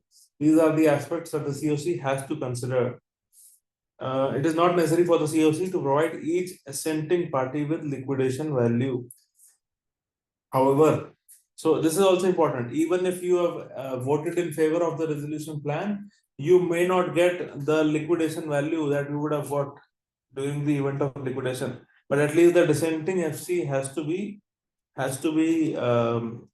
given that much amount. However, a secured creditor not satisfied with the proposed payout can vote against the resolution plan or the distribution of proceeds, in which case it is entitled to full liquidation value of the security payable in terms of section 53(1) on liquidation of the corporator. So in a way, dissenting FC is definitely on a higher pedestal when it comes, because he voted against the plan, he did not vote in favor of the plan. So he should receive at least the amount he would have got during liquidation. The conflict with subclause 2 to clause B to subsection 2 to section 30 does not arise as it relates to the minimum payment, which is to be made to an OC or a dissenting FC. A dissenting FC does not vote in favor of the scheme. Operational creditors do not have the right to vote. Now, so accepting this, the Supreme, since the court in this judgment took a different view, there was an initial ratio of India resurgence. Another judgment was there. So the question has now been referred to a larger bench through this judgment. And the Supreme, my own comments are that the reasoning of Supreme Court seems to take care of the interest of the secured FCs who have dissented with the resolution plan. So this is just what we can predict from this is that the ratio in India resurgence might be overruled by a larger bench, and the ratio observation, the findings which are given in this matter, they might be upheld in the larger bench, which is the referral bench here. So in the nutshell, the dissenting financial creditor, if he is also a secured financial creditor, as per these observations, should be entitled to minimum secured amount, the value of the secured assets which were in his favor. Any questions, doubts? But this is not a law as on date. This has been referred to a larger bench. So we'll have to wait for the decision of the larger bench. Any questions, doubts, or any comments? Or else we'll move on. Okay. The last Supreme Court case here is MTA Co Limited versus L&T Finance Limited. This is NCLAT. Okay, this is not Supreme Court, this is NCLT, and this was passed in May 2024. Very small issue is there. Can a debt be assigned during pendency of Section 7 application? So, the facts are that an application under Section 7 was filed by L&T Finance Limited against MTA Coal, which is the CD. During the pendency of Section 7 application by assignment agreement, the debt was assigned to Phoenix ARC Private Limited. Thereafter, CD filed an application seeking a direction to L&T Finance to produce the original assignment agreement and to impound the original agreement. So CT filed an application seeking action to produce original assignment agreement and to impound the original agreement. And why was that? Because the assignment made to Phoenix ARC might be having some defects. So the NCLT permitted the substitution of Phoenix ARC, however, rejected the application for impoundment filed by the CD, against which this appeal was preferred before the NCLT. Now, the submission by the appellant was that assignment agreement was not duly stamped, and a document which was not properly stamped under the Maharashtra Stamp Act would not have been admitted in the event the NCLT committed error in relying on the assignment agreement and permitting Phoenix to be substituted as against L&T Finance. On the contrary, respondent submissions were that assignment agreement was registered document and it was rightly relied by the NCLT. So it was registered before the sub-registrar, and then with regard to document which is registered, there is presumption that document is also adequately stamped. It is also submitted that Section 7 application filed by L&T Finance has been permitted to be prosecuted by Phoenix as per the provisions of Sarvaria Act. Now, what did the NCLT observe? NCLAT found that para 9, by virtue of Section 5, Clause 2 of Sarvaria Act, Phoenix ARC is fully entitled to prosecute the application which was filed by L&T Finance Limited. Present is a case where assignment agreement is a registered document. So distinction between a registered and unregistered document is given, that here, because it is a registered document, so there are some additional benefits. Para 10, it is to be noted that when a document is presented before the registering authority is to satisfy itself with regard to stamp duty paid on the document, and event registering authority finds the document is inadequately stamped, it may send the document to the collector for determining the deficiency. So the sub-registrar himself is duty bound to check whether the document is sufficiently stamped or not. If not found to be properly stamped, then it can be sent to the collector through the sub-registrar only.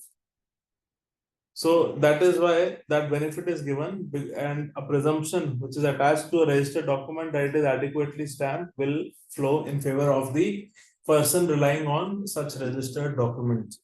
So therefore, an assignment can be done even during the pendency of a Section 7 application. So the NCLAT has answered in affirmative. Any questions?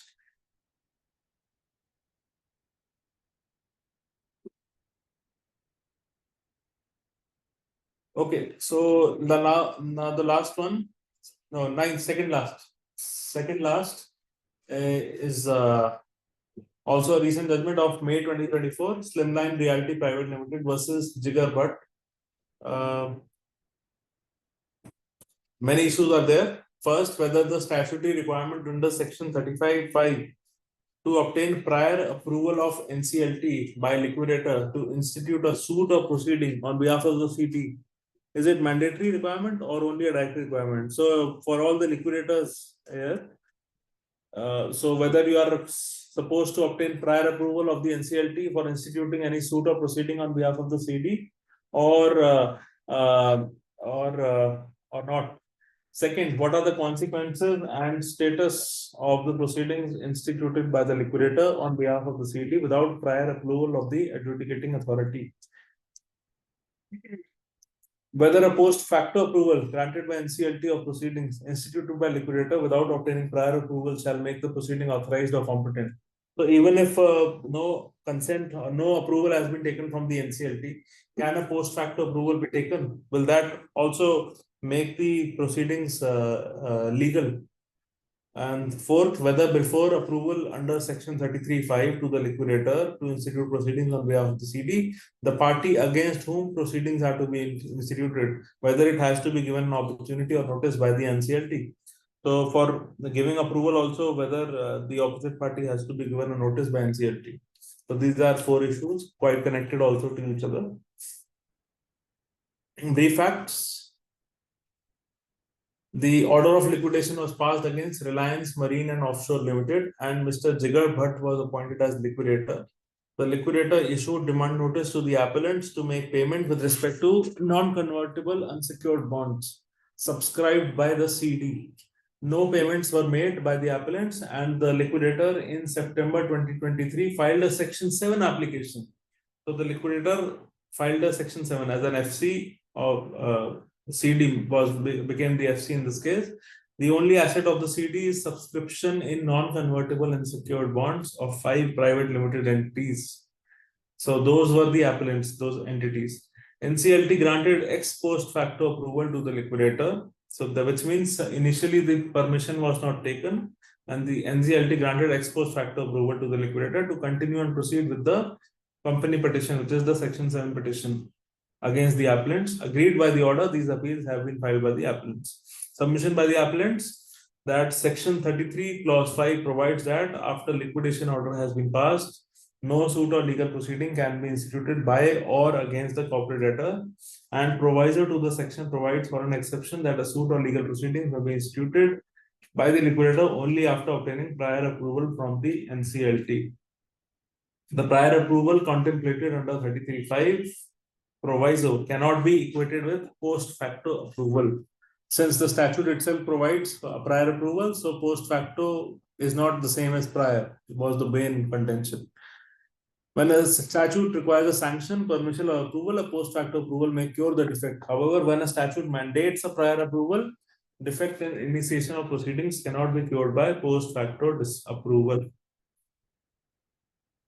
Submission by a respondent was that provision of Section 33(5) is only directory and not mandatory in nature. It is submitted that the provision under 33(5) does not provide for any consequences for its non-compliance. So it is directory, not mandatory, and it can be cured, was the submission on behalf of the liquidator. Now, what did the NCLAT hold? Para 26, we looking to the statutory scheme in use of the prohibitory word in Section 33(5) are satisfied that the requirement of prior approval of the NCLT for instituting any suit or proceeding is mandatory and cannot be held to be directory. The mere fact that no consequences has been provided in the provision cannot be a ground to treat the requirement as directory. Use of prohibitory and negative language, even if no consequences are provided, is treated as mandatory requirement. Para 44, when we look into the provision of Section 171 and Section 446, it is clear that, which is of the Companies Act only, it is clear that leave of the court has to be prior to the instituting of any proceedings. These are provisions relating to winding up. So thus the expression leave of the court and prior approval denotes same meaning, that is leave of the court or prior approval before any proceeding is instituted by the liquidator. The consequence of proceedings instituted by the liquidator on behalf of the CD without prior approval of NCLT is unauthorized and incompetent. So there has to be a prior approval. If the approval is not prior, then the proceedings are incompetent or unauthorized.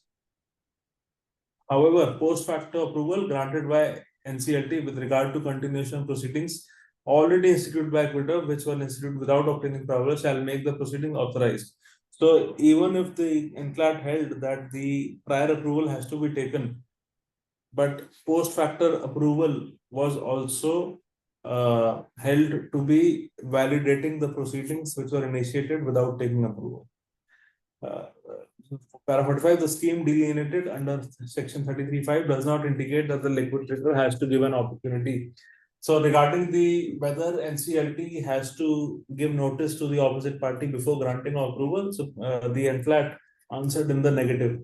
It said that there is no need to issue notice because the 33(5) does not indicate that the liquidator has to give any opportunity or notice to the party against whom approval is sought to initiate proceedings.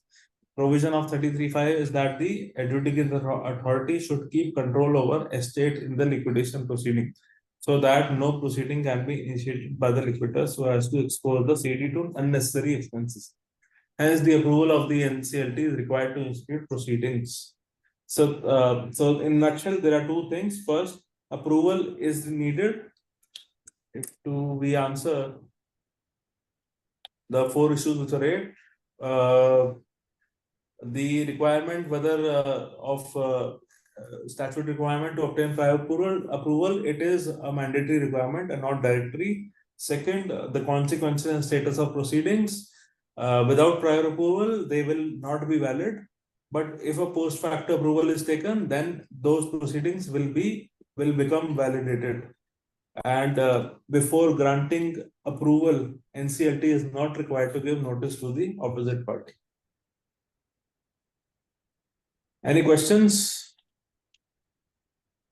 Means if we have to file section 9 application, RP wants to file section 9 application for recovery from any data. So he has Yes. to apply with the NCLT taking permission for filing application. Yes, sir.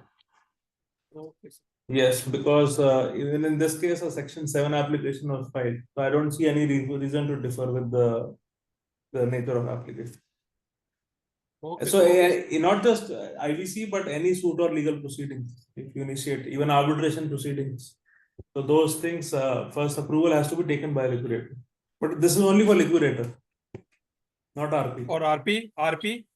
No, RP need not. This is a provision only for liquidator. Okay, RP has to take permission or not? He No, is not no. required. Your question was related to liquidator or RP? No, RP. RP need not. RP need. This is only for liquidator. RP can do it without taking any.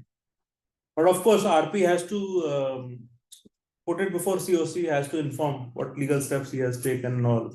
So that is there, but NCLT's approval is not needed. Okay, sir. Any other questions?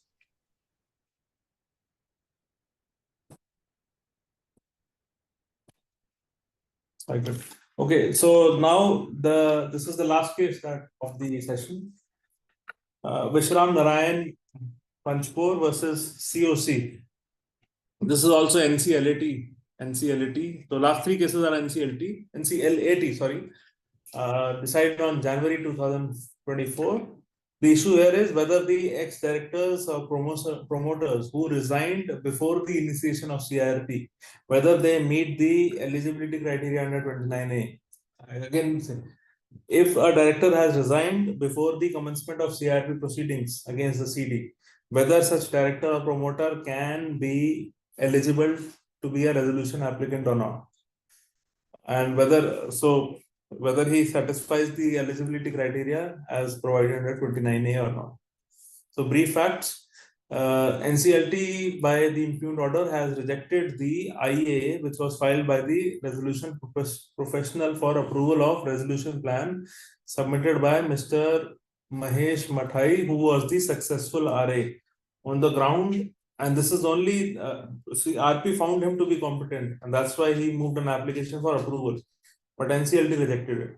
So on the ground that Mr. Mahesh Mathai, the successful RA, was not eligible to submit a resolution plan under 29A. Submission by the appellant was that Section 29A does not make ineligible ipso facto all promoters and directors. Ineligibility is attached if they are ineligible under any of the clauses under 29A. Now, NCLT's findings on the issue, para 7. On the date when resolution plan was submitted, respondent number 2 was no more director of the CD, and the eligibility has to be looked into on the date when the plan was submitted. So the cutoff date for considering whether 29A bar is there or not is date of submission of the resolution plan. Second, para 9, section 29AC is attracted when at the time of submission of the plan, the person has an account or an account of a CD under the management or control of such person, or of whom such person is a promoter, is classified as NPA. However, here the case is not so.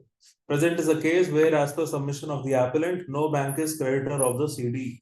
Form H mentions, so here there is no bank who is the creditor of the corporate debtor.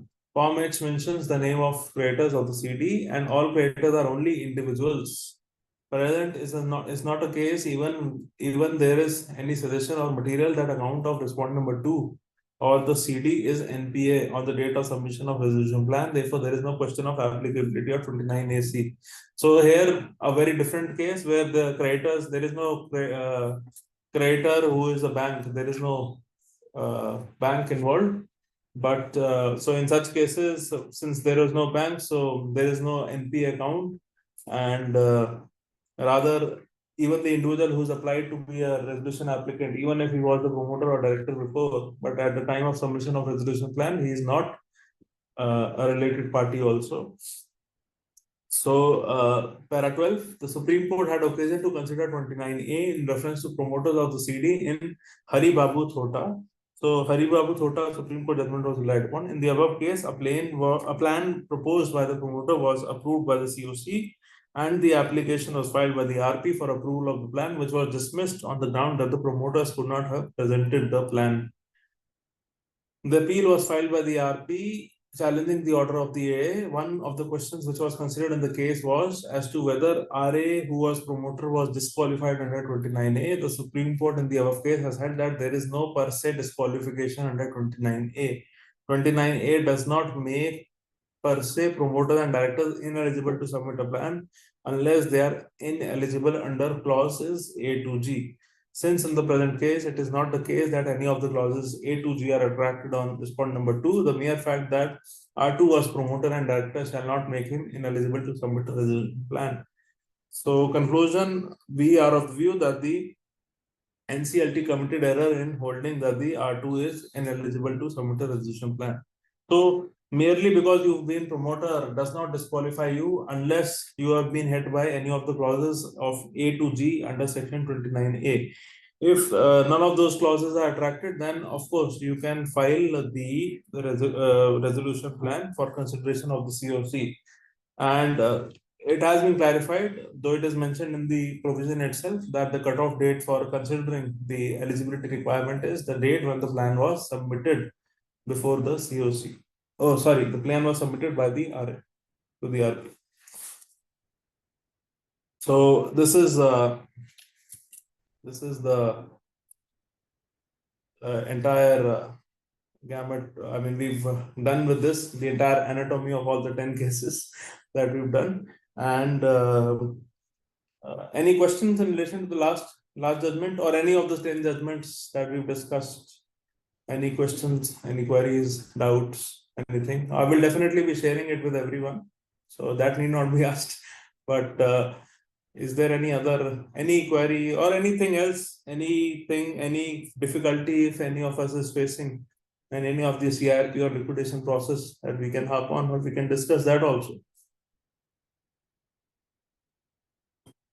Any issue that is troubling any of us, practically or otherwise, of insolvency only?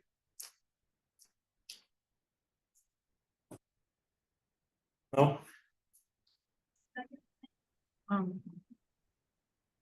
Okay. So I think there are no questions. So if we can end the session.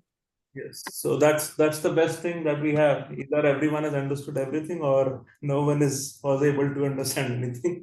So, but anyways, we got 1 or 2 queries. Good enough. Very nice session otherwise. And these are important judgments. So once I share with you all, please have a look. Especially the set-off judgment, I would recommend everyone to read that judgment also, because it gives you clarity in what cases set-off needs to be applied. These are emerging issues. IBC still, it's only 8 years old, and with every evolving every case, I mean, the law is evolving. Now judgments are evolving. The law set-off was not contemplated in CIRB, but now it has been contemplated by the Supreme Court that it can be applied. So different, I think we have to also laud the RPs who are taking innovative steps, because he only applied set-off for later the Supreme Court to approve that principle during CRP. So I think as RPs, as IPs, we also need to innovate. We need not just follow what is written in the letter. If something is to be done for giving substantial justice or for preserving the assets of the CD, we should boldly take such decision. Yeah. Thank you, sir, for the session. It was very informative. Thank you for making us understand so many important judgments. And thank you, everyone. Thank you. Thanks a Madam, lot. 1 minute. Madam, before closing, in fact, while applying for this workshop, system has not generated the invoice. Immediately some error appear. How we can Correct. get Even the I invoice? had same problem, and I had written email to them. First they said ki, it is issue is resolved, but then I sent them the screenshot, and that issue is yet to be resolved. So it will be resolved. You please send the email to the concerned person. It will be. Yeah, resolved. because see, thing is that at this moment, what I mean to say is that you are taking note that payment has received and accordingly we can attend. But it could so happen that due to some technical error or something, it could be possible that somebody has paid fees, registered, but yet he will not be able to attend the session. No, No, sir. but If we have to we submit receive before the fees, GST also. sorry, sir. Or we Exactly. have to submit for GST claim also, so we require. True. Correct. But I think yes, after but 1 you or will 2 get days, the invoices. after 1 or 2 days, if you log in, I think you will get the invoice, perhaps 1 or 2 days. And we'll email the invoices also. That's not a problem. You just send Please. an email of your concern and then we'll reply back. Okay, thank you. Okay. Okay, sir. Thank you. Thank you, sir. Thank you. All right. Thank you very much, sir. Thank you. Thank you. Good session, Apoorva ji. Very nice. Thank you. Thank you. Thank you. Thank you.